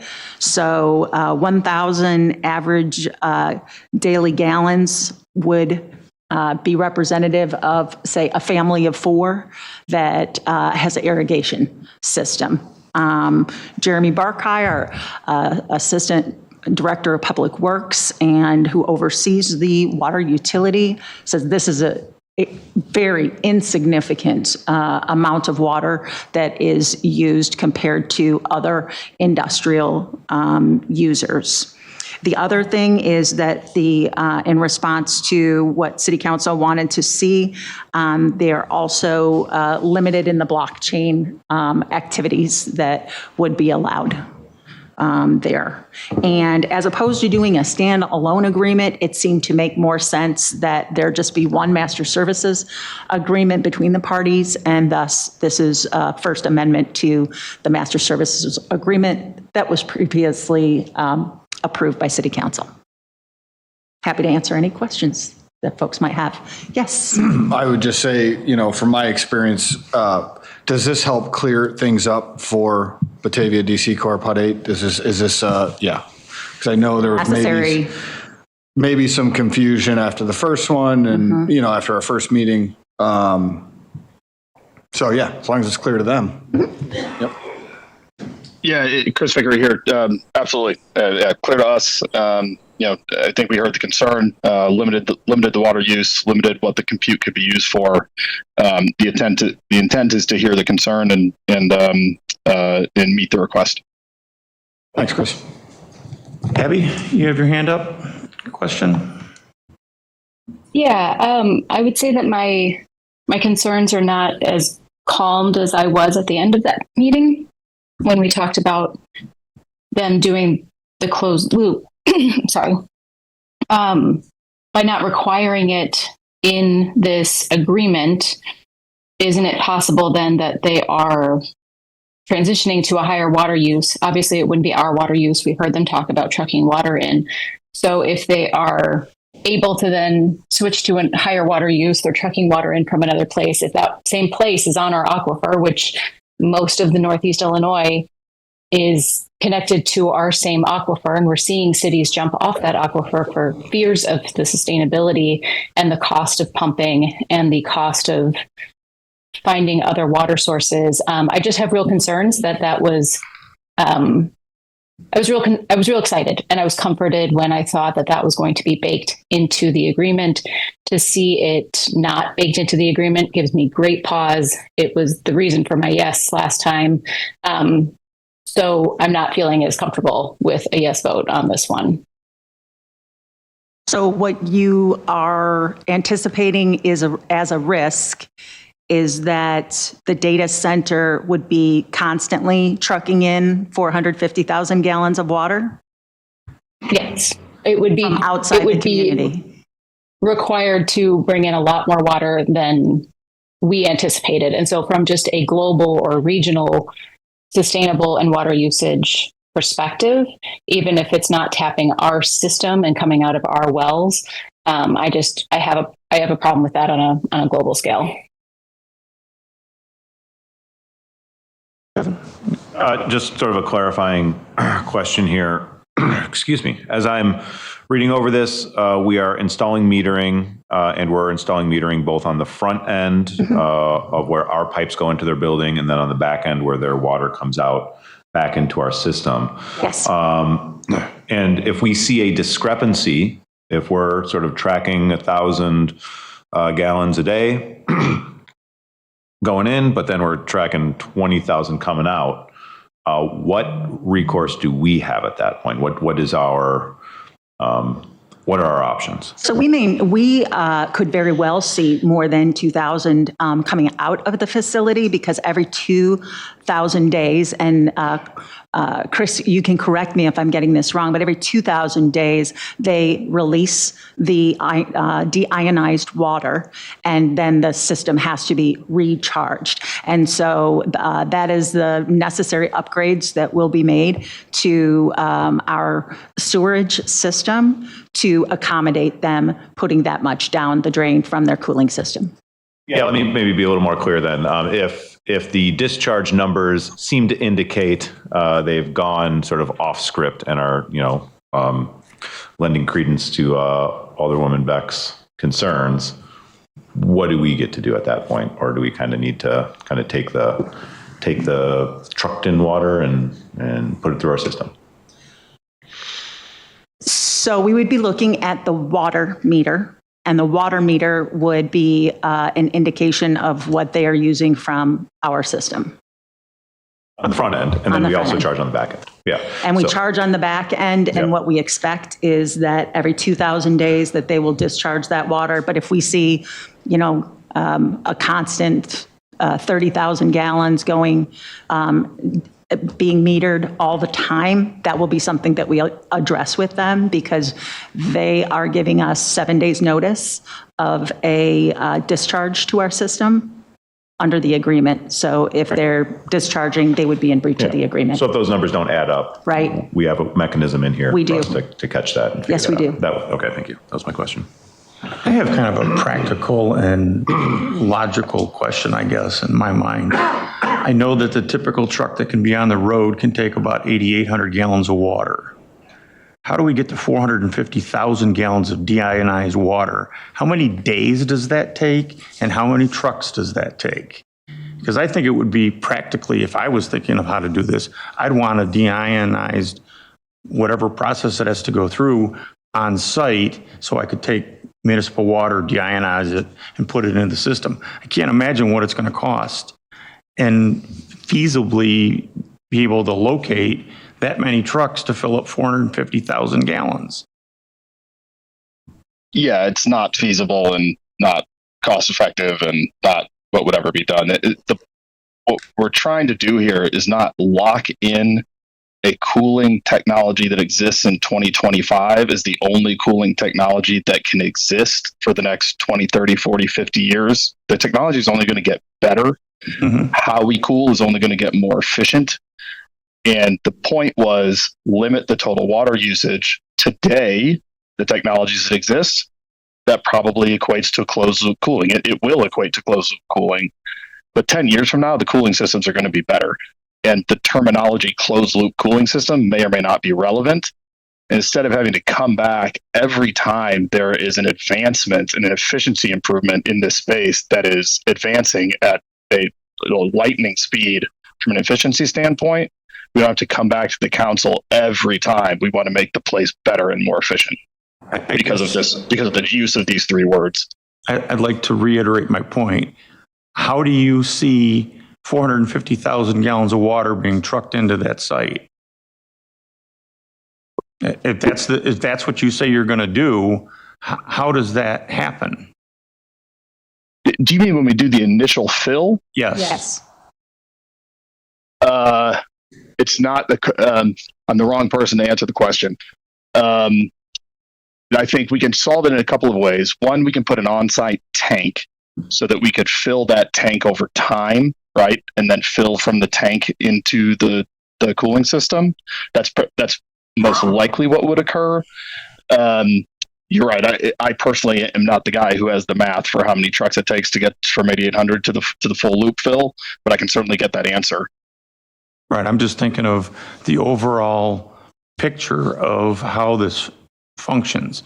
Even if it's only every 2,000 days, I can't imagine that there isn't an option to have even another truck or two that's on this property to deionize the water before it goes into the closed loop system. I just can't imagine that you're going to have a plant somewhere that does that and then you're going to truck it in.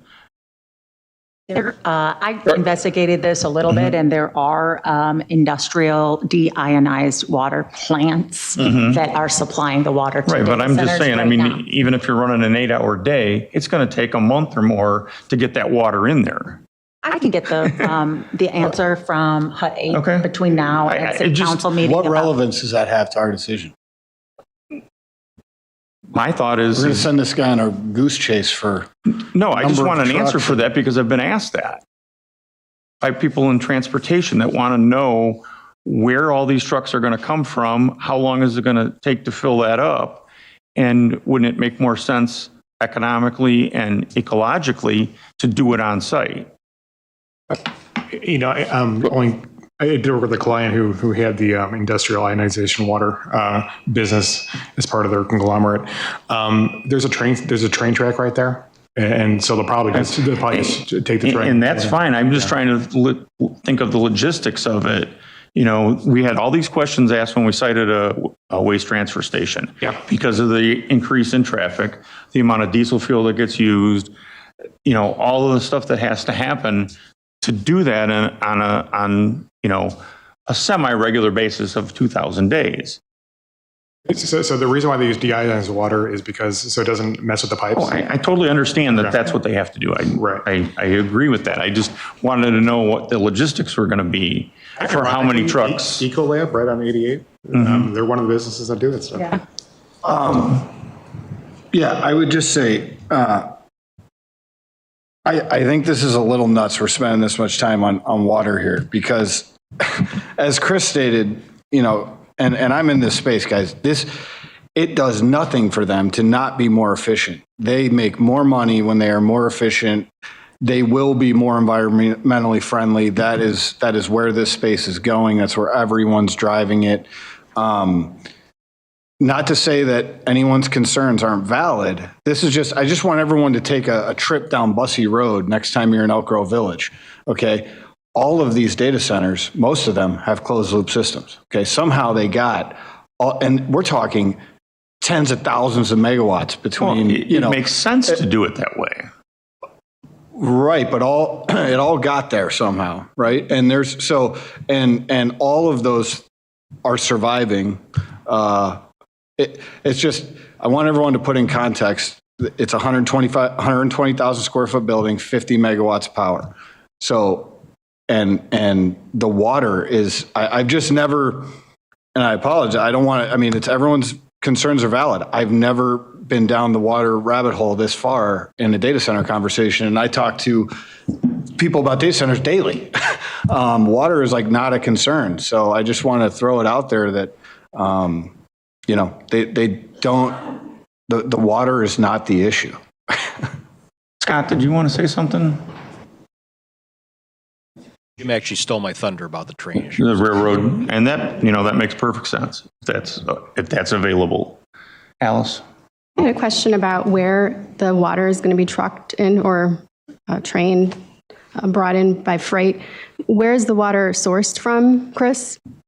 I mean, I guess it's a little cart before the horse, right? I mean, I don't have that answer in real time, right? I mean, we'll have to work on, where we can, commercially get that water and find it available.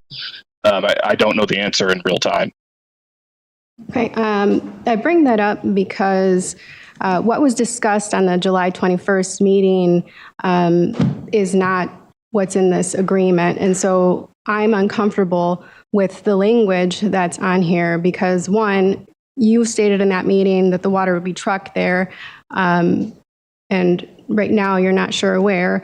And now we're saying instead of 100 gallons per day, as stated at the July 21st meeting, now we are saying 1,000 gallons per day.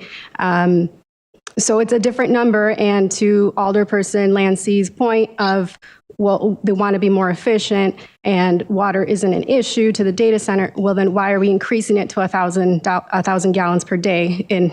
From that standpoint, I would think 100 gallons per day would be fine, since they're most likely going to use less water. So I'm not clear as to why that number was increased, especially since you stated in that meeting 100 gallons per day could be added to this amendment. And the other thing that's missing from this agreement is that you stated this data center would not be used for AI, and you said you'd add that. I appreciate you adding the Bitcoin and crypto language, but I want to see AI in here as well, that it will not be used for that. Can you specify AI? Yeah. AI, artificial intelligence. There's a lot of different AIs out there. Well, at that meeting, we talked about it, and that's what was stated. I listened to that meeting again this afternoon just to make sure that I wasn't speaking. I said it wouldn't be a GPU farm. Okay, well, that's not on here either. Okay, so yeah, I will. So obviously now we're in my field, right? So we really have no domain over what technology is going to be there kind of going forward. I can say there's AI in front of you right now, right?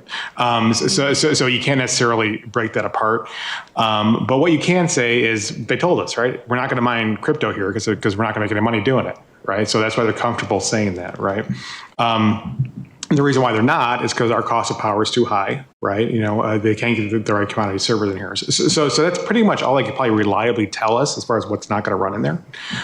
For AI, number one, it's a very large term. Secondly, it's a myriad of technologies. There's not one piece of technology we look at and say that's AI.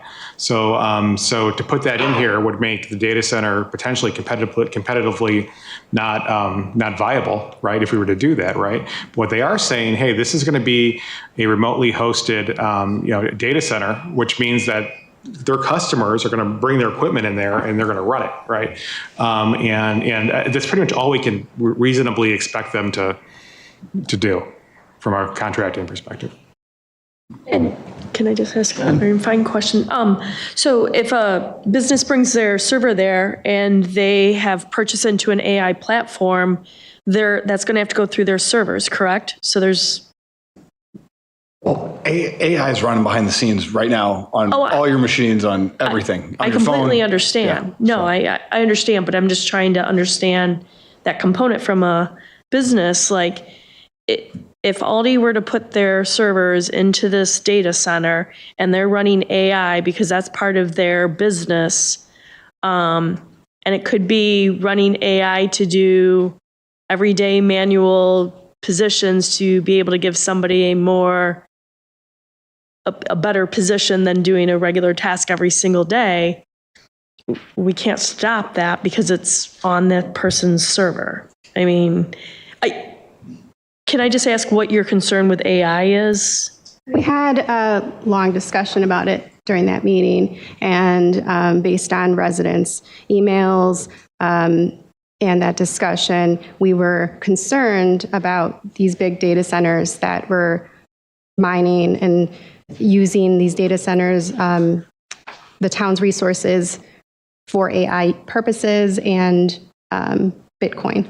And so, But we're not doing Bitcoin. And I would also say, I wouldn't know say are. we. I'm talking That about the means discussion. I wouldn't say we.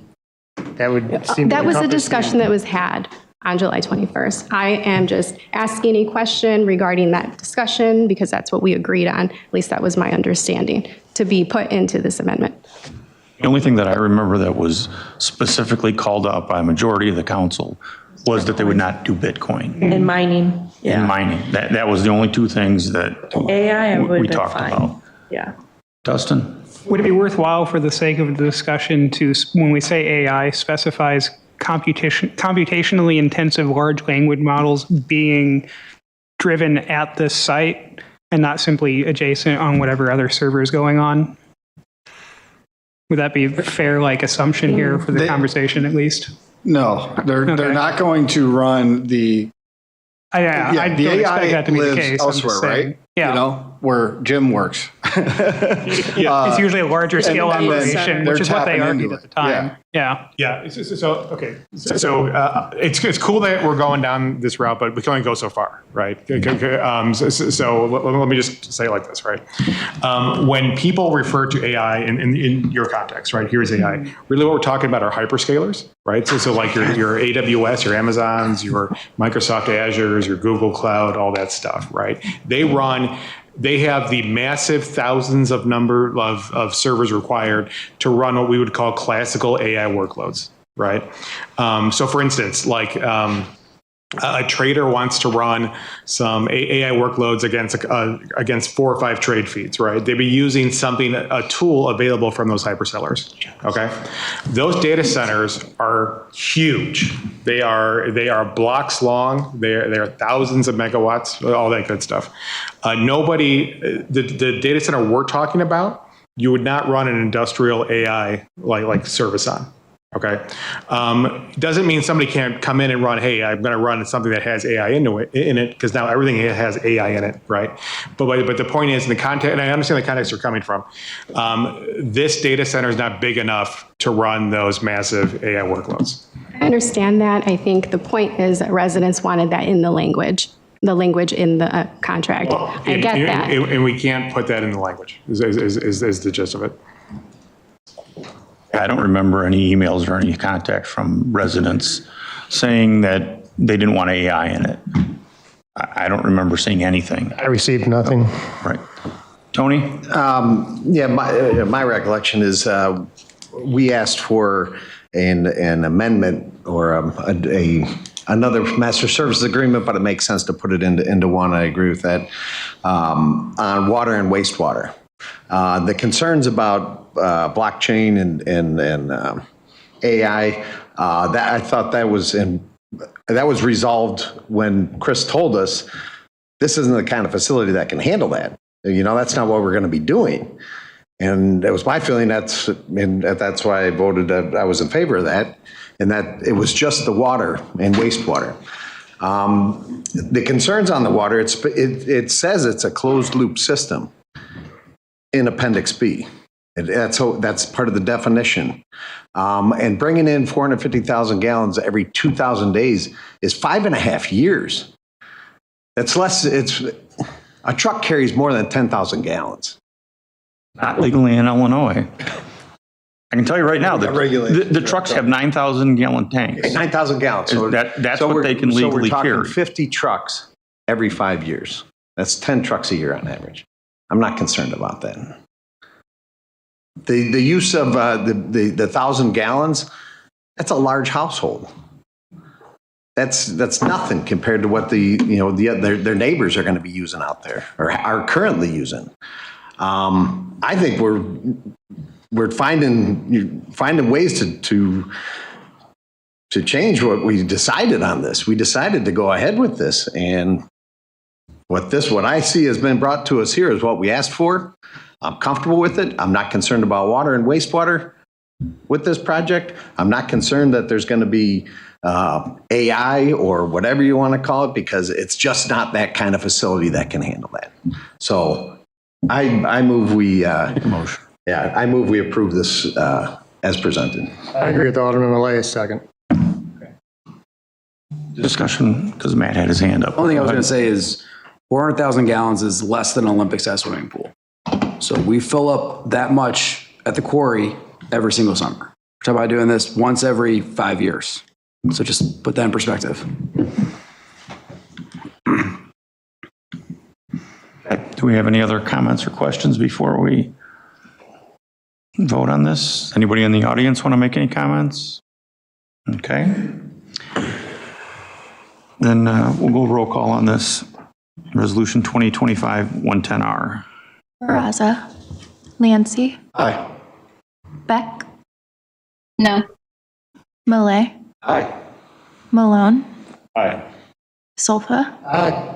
Wolf. Aye. Barron. Aye. Lehman. Lohman. No. Pieper. Aye. Fehrenbach. Aye. Anderson. Aye. Vogelsinger. Aye. 2. 10 to 2. Okay, and that will go to the council with the positive recommendation. Okay, then we move on to item 6. Thanks for joining, Chris. Thank you. Thank you, everyone. 6.4, which is ordinance 2025-41, dissolving number 1 fund, TIF number 1 fund, terminating designation as an economic development project area. It's tough to say goodbye, but unfortunately, it's time. 35 years, first TIF that we've had. We've made a lot of major improvements to downtown and everything in the TIF district area. We've made substantial public improvements and public-private improvements, and it's done us very well. We've built new developments downtown with the Quarry Stone and the Waterford townhomes, improvements to any of our buildings, but unfortunately, the statute now limits us, and we have to terminate TIF 1. So this is the formal ordinance that would terminate at the end of 2025, and those TIF funds would then be returned essentially to the individual taxing districts with the next levy year. And so they would get the increment that is, going to us for our TIF district right now. So this is required under law, so we have to do it. We really can't not do it. And that's kind of where we are. So this is one of the formal things we would do to complete this. I have 2 questions. One is, can we get a total of what the increment increase was from beginning to end? Because this was also extended. And then what is the current year to date, what'll go to the school district, the park district, and the library? So we can at least state that in a meeting. Yeah. So that way the public knows that the reason we did this was to create all that money so we could have all this development. And then now what the increase is to each one of the taxing bodies. Yeah, Laura, do you have the exact number that we get per year? Because obviously the increment would be 0 when we first started.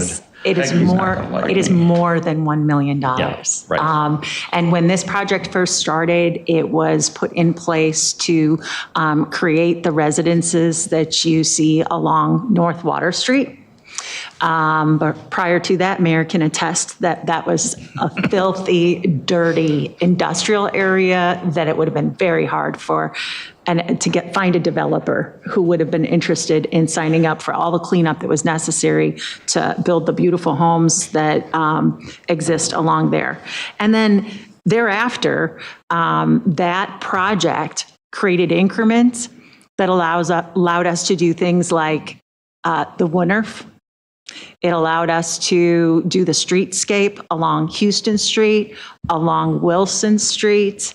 It has allowed us to have the funds available to fix the stairs that are part of our bike path finally. I mean, the stairs have been there for well over 20 years.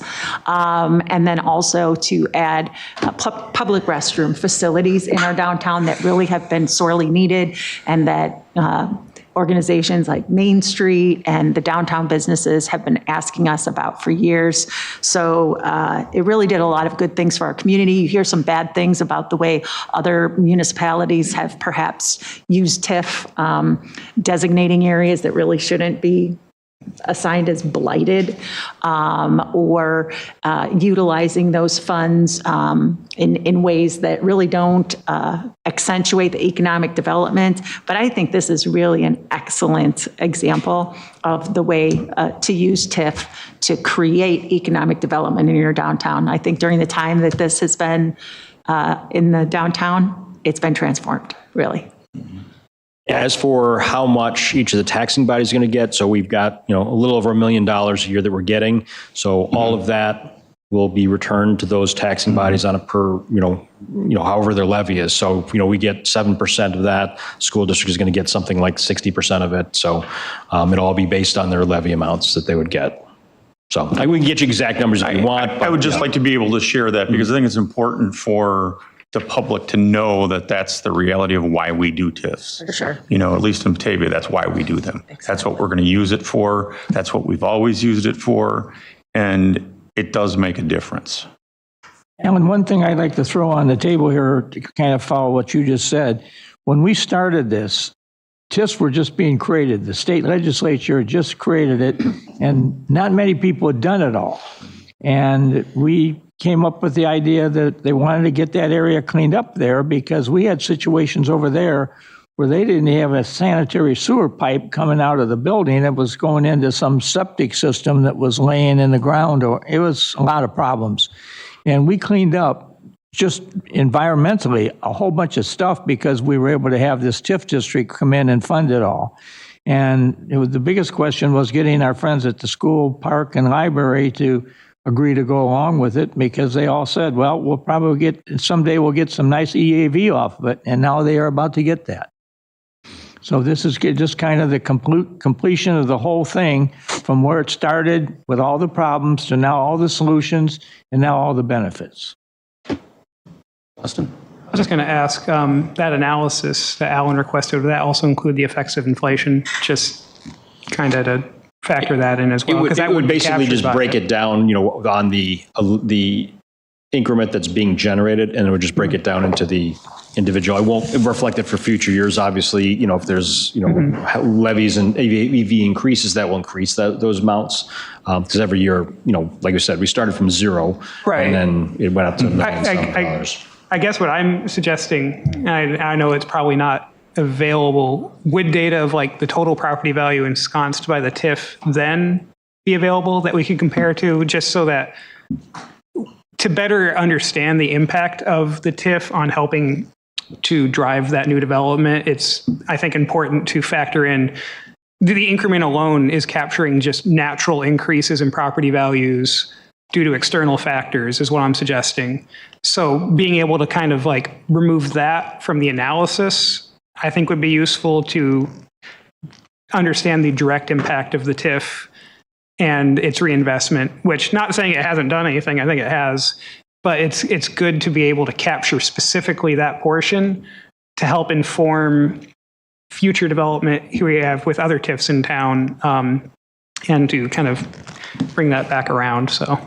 So and it seems like, I know it's a so the increase detail, the increase in the TIF increment is going to be based on two factors. One is the natural increase in just property values, but then the second is going to be for any new development that happened. Mm-hmm. So any new development that happened with like Waterford Townhomes or the Quarry Stone, you'd have to pull out each one of those pins individually to see exactly what that increase would be. That's going to be a lot of work to do. So I mean, I'm not sure, we could try and figure out there's a way to easily aggregate that, but that will probably take some time and some work to do that. So. I just wanted the raw numbers to be able to say to the public, okay, it's created, $70 million over the time it's been there. And now the school district is going to see $600,000 additional that they didn't have last year. The library and the park district are going to get $100,000 each, and the city's going to get, $100,000. I don't know exactly what those are, but that's the thing I'd like to be able to say to the public, that's one of the reasons why a TIF works for all the other things that we got out of it. And we can sit here all day and list all the little things, but I think the dollar amount, when people see that the reality is we had a dump, really disgusting area in town, that's now turned into probably one of the highest property values in town. Honestly, I think just highlighting that specific example would be great. Like not having to do the entire area, but it'd be interesting to see that as a model of. I think that would probably be a lot of it. Of when the TIF ended over at the outlet mall, because that's in Batavia School District. I think they got $750,000 a year out of that. Plus, Way more than they were always happy then when they got that because it had no load on the district, and they were very receptive of the next TIF that went over there to expand that, because they see the long range plan that, hey, we're going to get that money someday off of there. We can put together a general summary of what each of the taxing districts, and that's easy to do, so we can do that. Yeah, I just think a nice broad overview without giving staff some huge gargantuan job that really is not going to serve any purpose. Because how many people are going to really read all the details? People like the little blurbs. Nice little summary of what it did, the good it did, and then let's be done with TIF 1.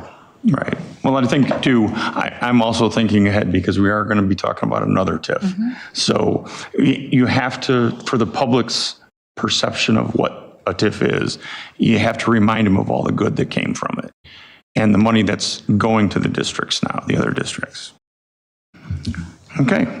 So then I need a motion for ordinance 2025-041 for dissolving TIF number 1 fund and terminating designation as an economic development project area. Second. Alpha and Vogelsinger. Roll call, please. Baraza, Lancy, Aye. Beck, Aye. Malay, Aye. Malone, Aye. Solfa, Aye. Wolf, Aye. Barron, Lehman, Lowman, Pieper, Fehrenbach, Anderson, Vogelsinger, 12. And since I want to talk about it, that won't go on the consent agenda, or I can talk about it on the consent agenda, either way. Okay, up next is Resolution 2025-103R, authorizing change order number 1 with electric conduit construction for the 130 Shumway Avenue conduit installation project. Thank you, Alderman Wolf. Speaking of TIF 1, this project is in TIF 1, and it was part of the reconstruction of the Riverwalk pavers that extend from the Wilson Street Bridge down south towards the treatment facility. So as part of that, the electric utility was taking advantage of burying some conduit underneath what will soon be concrete so that we could phase in a project that would get our lines down that cross the river just south of Wilson and start that process. So getting conduits out of the substation and into some existing duct package that we have underneath the river. So this project was partially funded by TIF 1 there. So as we were doing the construction of putting in the conduit, we found out that one of our main stems is what we call it when it leaves the circuit breaker before it goes to the first disconnecting device, was in the middle of that and not in a conduit. It was direct buried, and there was a really weird structure that was there. So this change order here is we rerouted that feeder inside of the substation so that there won't be any issues or conflicts going forward. And it just seemed to be the opportune time to do it since the contractor was already there. So we're before you tonight with a change order for $18,938.37 against the original contract. And that does, the original 10% contingency was deducted from that. And as I said, this is funded by TIF 1. If there's any questions. Any questions? Still under budget on the project? Yes. Yeah, I was just going to say, I'm guessing the alternate would be in the hundreds of thousands, day 2. Yeah, it's 18,000 now or 180,000 to come back and do it, properly after the concrete's down, for sure. That makes sense. Good timing. Yeah, we're glad we discovered it. Thank you. Okay. Need a motion then for Resolution 2025-103R, authorizing change order number 1 with electric conduit construction for the 130 Shumway Avenue conduit installation project. Second. Okay, so, all those in favor? Aye. Opposed? Motion carries. That can go on consent. All right, then, Resolution 2025-104R, authorizing change order number 1 with electric conduit construction for the Redant Road, Burlington Northern, Railway crossing project. That's the big dig on Redant, you know. We were trying to build a second lane on Redant under the railroad by the time this project got done. Unfortunately, and I don't mean unfortunately, but as those of you in construction know, sometimes you don't know what's under the earth, and when the railroad is involved, it gets really interesting. So we had the project was designed and engineered, and once we started excavating, we found nothing but rocks that were pretty much the size of this podium, and then they were also located directly underneath the railroad tracks. And Burlington Northern is or whoever they are, yeah, they're BNSF, yeah, that's who they are. They're delightful, and they are very particular about any movement of their rail. So while we were 10 feet down, the top of our pipe was 10 feet down, and it's 36 inches, so we were really down in the earth there. And we had to measure if the rail moved 3 times a day in one location. So that was and the guy had to be watching it all day. So that was an added expense there too.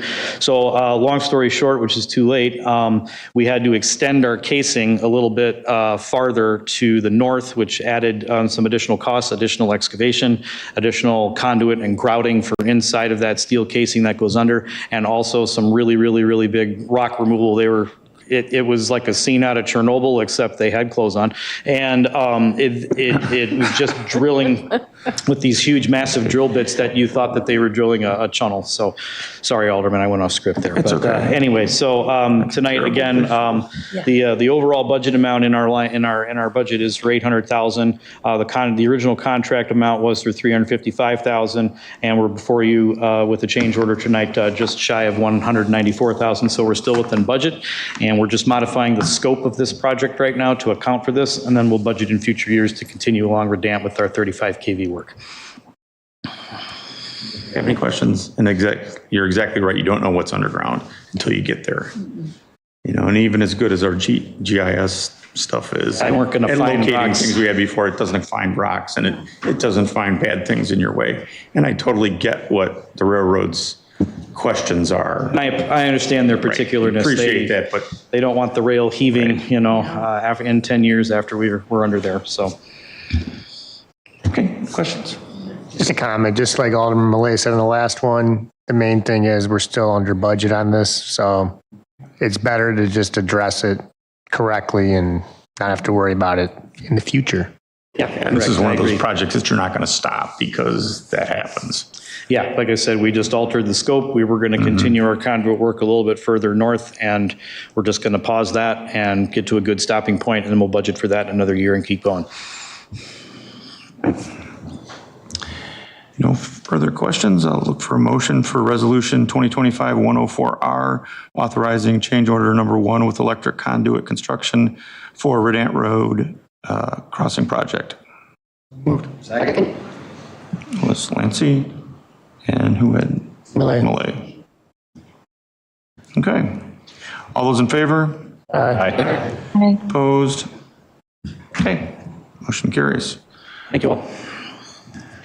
Resolution 2025-107R, personnel requests.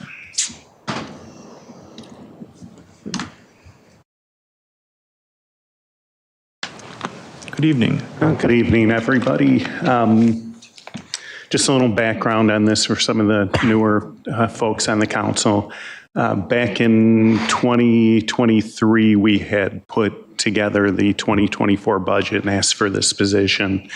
And we did have a discussion. One of our aldermen asked for a discussion on this, so I did come up here for a while. I was contemplating bringing my water bottle up because it was a long discussion. I'm hoping tonight will not be that way, but I'm here to answer questions. In 2024, after the position was approved, we did go out and advertise and interview about a half dozen people. A couple of people we interviewed twice. We made an offer to somebody, and for whatever reason, that fell through. So as we were putting together the 2025 budget, I was asked to table the position and let's see how projects go until we know whether that position would be needed or not. So I've been keeping Laura Newman, aware of where our projects are and, what's been getting done, what's behind, what may not get done. And at her recommendation, I decided that, okay, we'll bring this to you guys and see if we can get a jump start on getting this person on board and helping some of the people, some of the employees realize some of the efficiencies and some of the software programs that they have that may need our assistance. I've got, a list of, 20 or 25 projects that have not been able to get off the ground. A lot of our focus has been on keeping our infrastructure up to date, keeping servers up to date as part of our cybersecurity insurance. So a lot of some of these other projects fall kind of to the wayside. We also have one programmer on staff. We'd like to hire somebody with some software implementation and some programming skills as well, so we have a backup in case, for whatever reason, we lose our programmer. So, I think some of the big issues for us is that, a lot of our staff now do take on some application support. So having that other person is another person that helps dissipate the number of support requests that we get and can resolve. We get about 100 support requests per month. And it's quite a bit. Some end up being small projects. Some are, 5-10 minutes on the phone helping somebody. It all varies. I think there tends to be maybe some frustration on staff if we can't get to something. And, everybody wants their nice new software package to work and may need our assistance from time to time.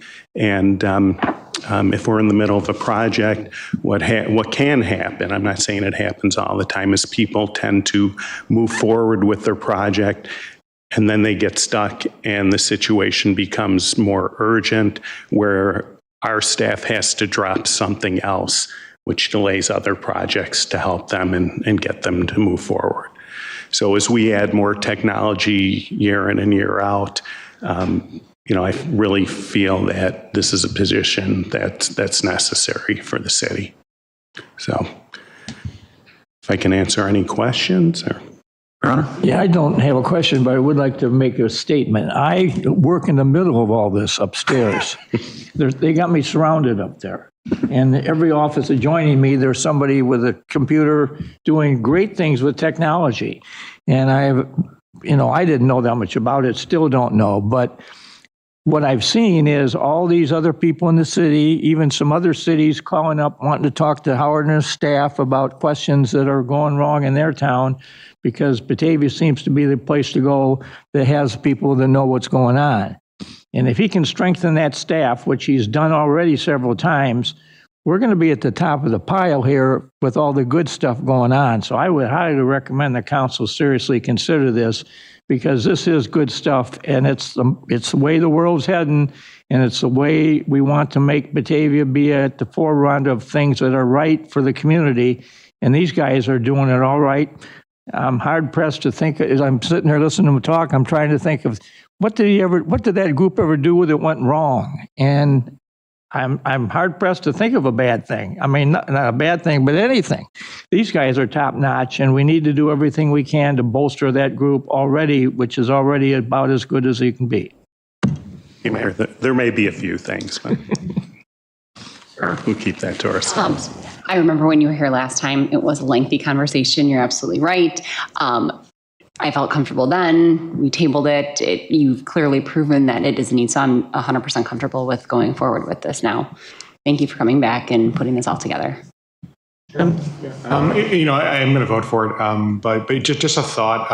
As we look to expand the team further, we're at the point to where you look at, just these boutique consulting firms that are all around here. I used to work for one for years. This is their sweet spot, the mid-size IT firms with a lot of technology spread. You usually at some point you get enough technology spread and you realize if you try to hire an employee for each tech stack, you would go broke, right? So something to keep in mind from here, we may want to look at, just some captive smaller consulting firms. The nice part about, starting that relationship early is they'll create a captive group of resources just for you who will cycle in and out. So when you want to take on a big project, you can grow the team as required for the big project and then shrink it back without having to worry about, onboarding people and stuff like that. So we're probably there just based on what I'm reading right here. We have done some things to help alleviate some of our support, with pushing out a lot of hosted systems. Just over the past year, we pushed our asset management system to host. We pushed our permitting system to host, our backup. We're now working on our finance system. So we're trying to help, also our phone system, which just went live earlier this month. So we're trying to do things to clear our schedule and let other folks take some of those burdens on rather than us. And we do bring in consultants from time to time. Usually they're for something that's more generic or something very high level where we need that knowledge base. But we do that from time to time. Great. Yeah, I don't need to belabor it. We're here to help. One thing I wanted to bring up tonight is not only do we have to look at it, we need to add more people to do daily work to get it done. We have to start thinking about succession plans and the ingrained knowledge of all the systems that we have between the top people that are there is going to be really tough to replace. We talked about how we've got those kind of plans in the fire department and the police department, and we need to make sure that the rest of our departments have that, because that is important. That if you want to stay at that level and you want to do that, we have to figure out how we can replace the knowledge and the understanding of all the stuff that we have. Tim? I think that leads right into what Jim was proposing. So I think it's a great option that we keep in front of us as we look forward. I'm no fan of hiring more consultants, but I don't even put them in my brain under the consultant category. They're, managed services companies. So, but they could be called consultant. And it's something, again, that we need to think about how we're going to structure it as we move forward. So that's a good thing to have discussions about. I think we got a retreat coming. Yeah. I'm sure that'll be brought up. Okay, looking for a motion for Resolution 2025-107R, personnel request for IT. So moved. Second. Molly and Sarah. Okay. All those in favor? Aye. Opposed? Okay. 12-0, that can go on consent agenda.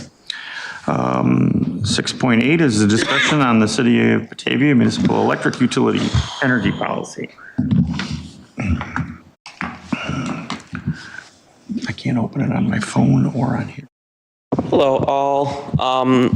Here again in response to kind of your last round of feedback. I went through kind of the Greenest Region Compact as well as the Kane County Climate Action Plan and attempted to incorporate some of the clear elements from there.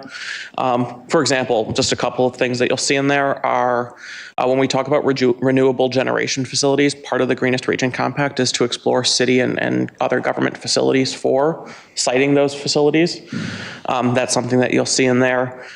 Some talk about climate goals, such as trying to decarbonize and get to carbon neutral over reduce emissions by 2030 and try to get to carbon neutral by 2050.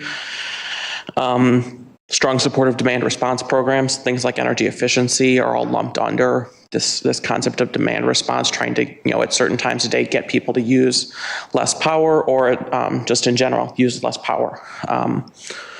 So taking in your account or your feedback with option B, bringing in some of those climate related terms and concepts. Yeah, I'm happy to answer any questions, and we got staff here as well to answer any questions.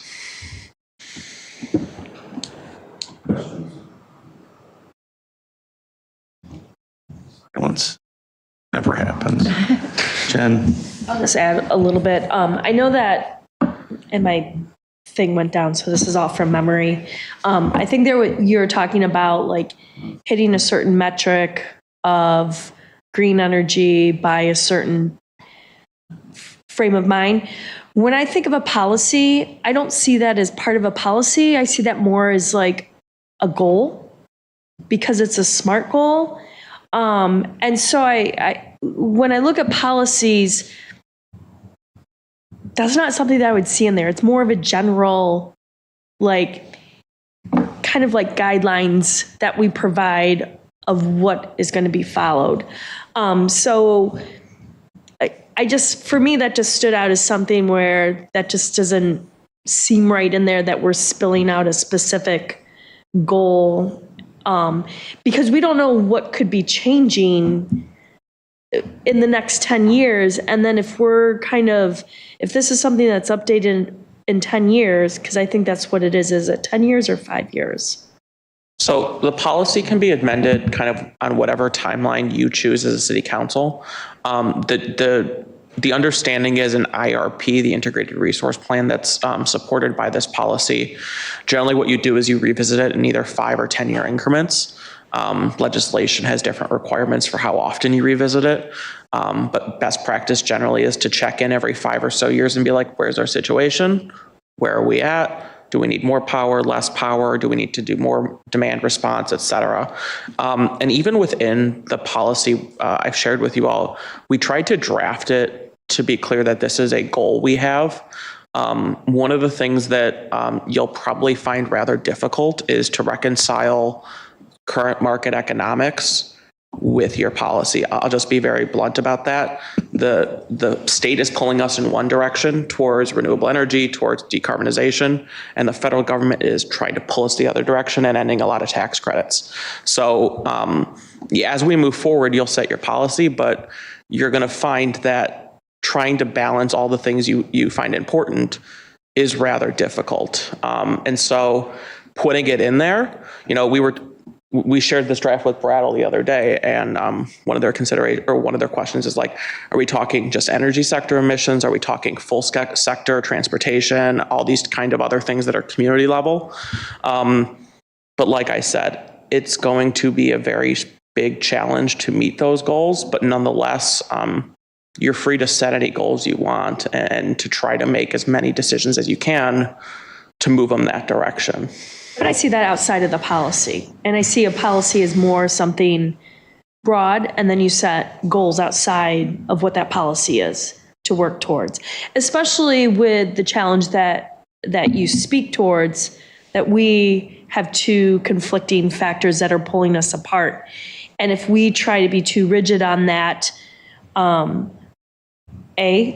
don't know if that represents all of our residents here in Batavia. I mean, we've got residents that are on both sides. And so if we're trying to write a policy that is more geared to one sector, we have to realize that we have a broad range of residents, and we're writing this policy to acknowledge all of those residents. So that's my feedback. I'm done. To reply to that real quick, I think it's going to be determined by either elections or it's going to be determined by what the IRP requirements are. And if they say every 3 years, we're going to have to do it every 3 years. If they say 5 or 10, that's what we'll have to do, unless we decide to do it more frequent than that. I think it's going to be determined by what the state of Illinois requires us to do. And that's one of the reasons why I think it's good for us to be ahead of that. And if I may, in terms of policy analysis, the way it generally works is you set an ideal policy in an ideal world. This is what we're going to try to accomplish. And then you go into, well, what are our options in front of us? And what can we do that best aligns with that policy? Very few things are ever going to align perfectly with a policy, but it's designed to kind of give you a foundation for what to build off of, understanding that what is brought before you may challenge various aspects of a policy or may be put forward in a way that, if you care a lot about cost, well, other things are not going to be as salient. If you care a lot about the climate, you're going to kind of consider different things and weigh various factors. Kevin? Sarah, first. Go ahead. I'll be quick. The way I see this is it's an amendable starting point. We'll put this, if we vote it through, put it in, kind of see how it goes. It's an ideal world thing, and we can change it if we need to. I think it looks great, and thanks for amending it from last time.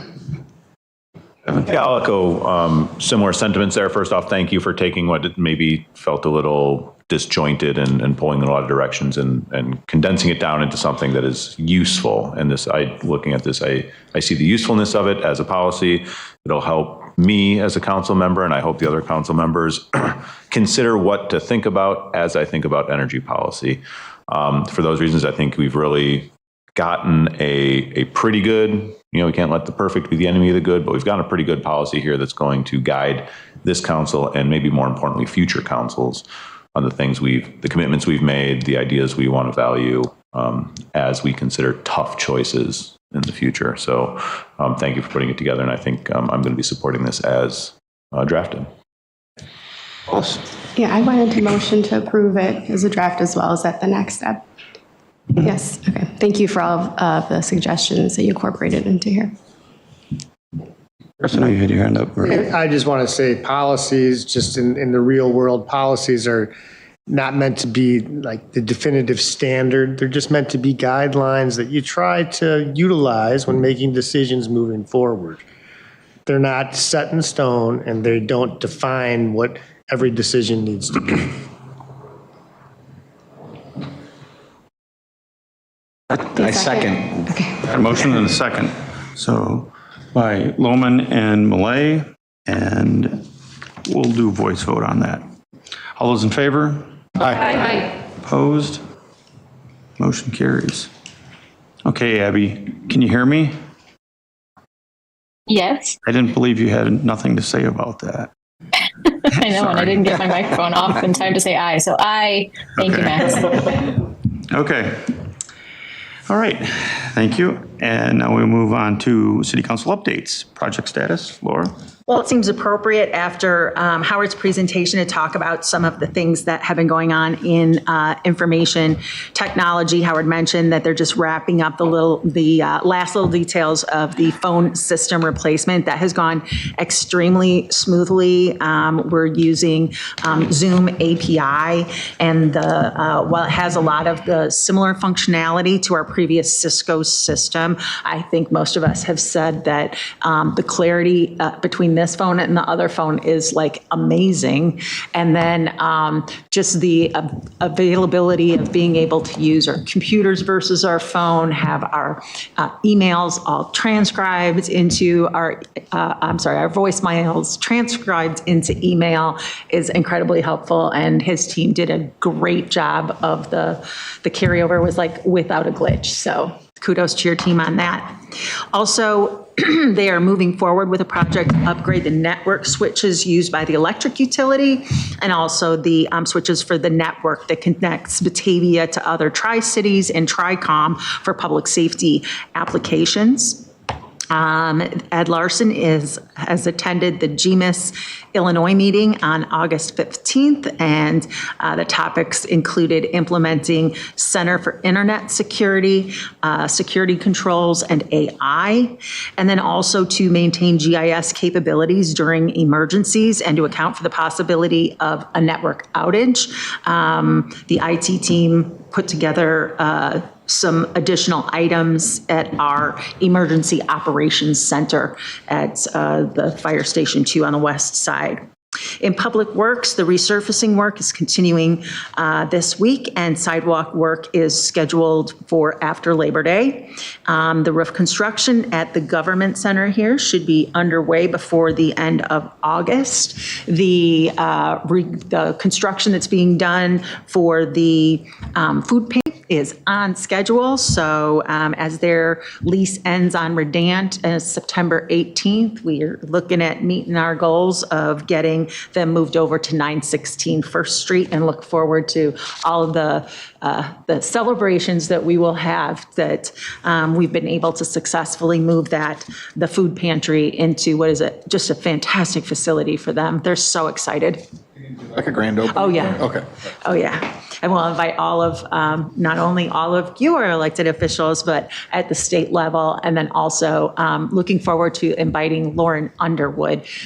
She is the congresswoman responsible for us having the funding available to be able to do this. I know she's going to be very excited to see it come to fruition. And also phase 2 of the lead service line replacement is completed, and we're expecting to start phase 3 next week. And restorations will continue into the fall. We've had some feedback about the fact that some of the roadway where they did the patching is a little rough. What happens is we just put cold patch down, and then there's some settling that occurs after we put the cold patch down. Once that settling occurs, then we come out and make sure that the roadway is going to be perfectly smooth over those areas. So we tried to attack the areas that would be affected by those traveling to our schools first, and then we'll get to the other roads thereafter. And that's all I have, unless anybody has any questions for me. Questions for Laura? Okay. Oh, I have one more thing that I wanted to one more. Okay. This is a compliment that the mayor received from a resident. He said he's been a resident for about 23 years. His wife and he raised 2 children here. They are now grown. He loves the city and the area. They've always been happy with the many services provided by the street department, fire department, recently, and the police department. Unfortunately, his wife passed away in January. It was then that he needed to find a cemetery, and he ended up choosing the Batavia West Cemetery. He met 2 city streets department employees at the site. They couldn't have been more dignified and helpful. And he said he was certainly not prepared for this experience, but they were helpful and consoling. They were understanding and explained things well. The people in the office were also very helpful. He's at the cemetery daily and often runs into the men working there. He sees the commitment that they have in the work that they do. When he sees them, they're friendly, and it always leaves him with a little bit of joy when I see the care and duty that they exhibit every day. And for all of the families that visit there, he thanks them whenever he speaks with them, but he just wanted to let us know about these wonderful employees. He's a retired police officer and administrator, and he knows that people are quick to complain about many things, and it's important to know when things are going correctly. And he says thank you also for your service as well.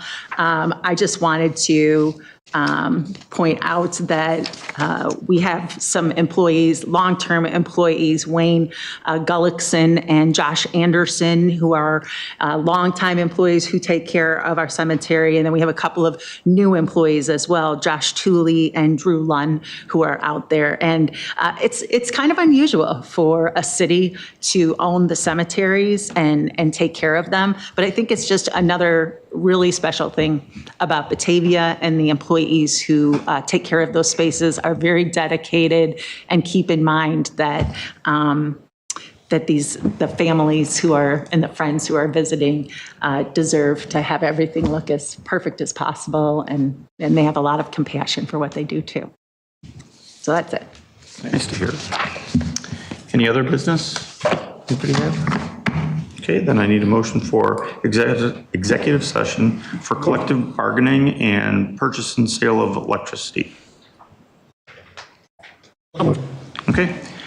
All those in favor? Aye. Opposed? Okay.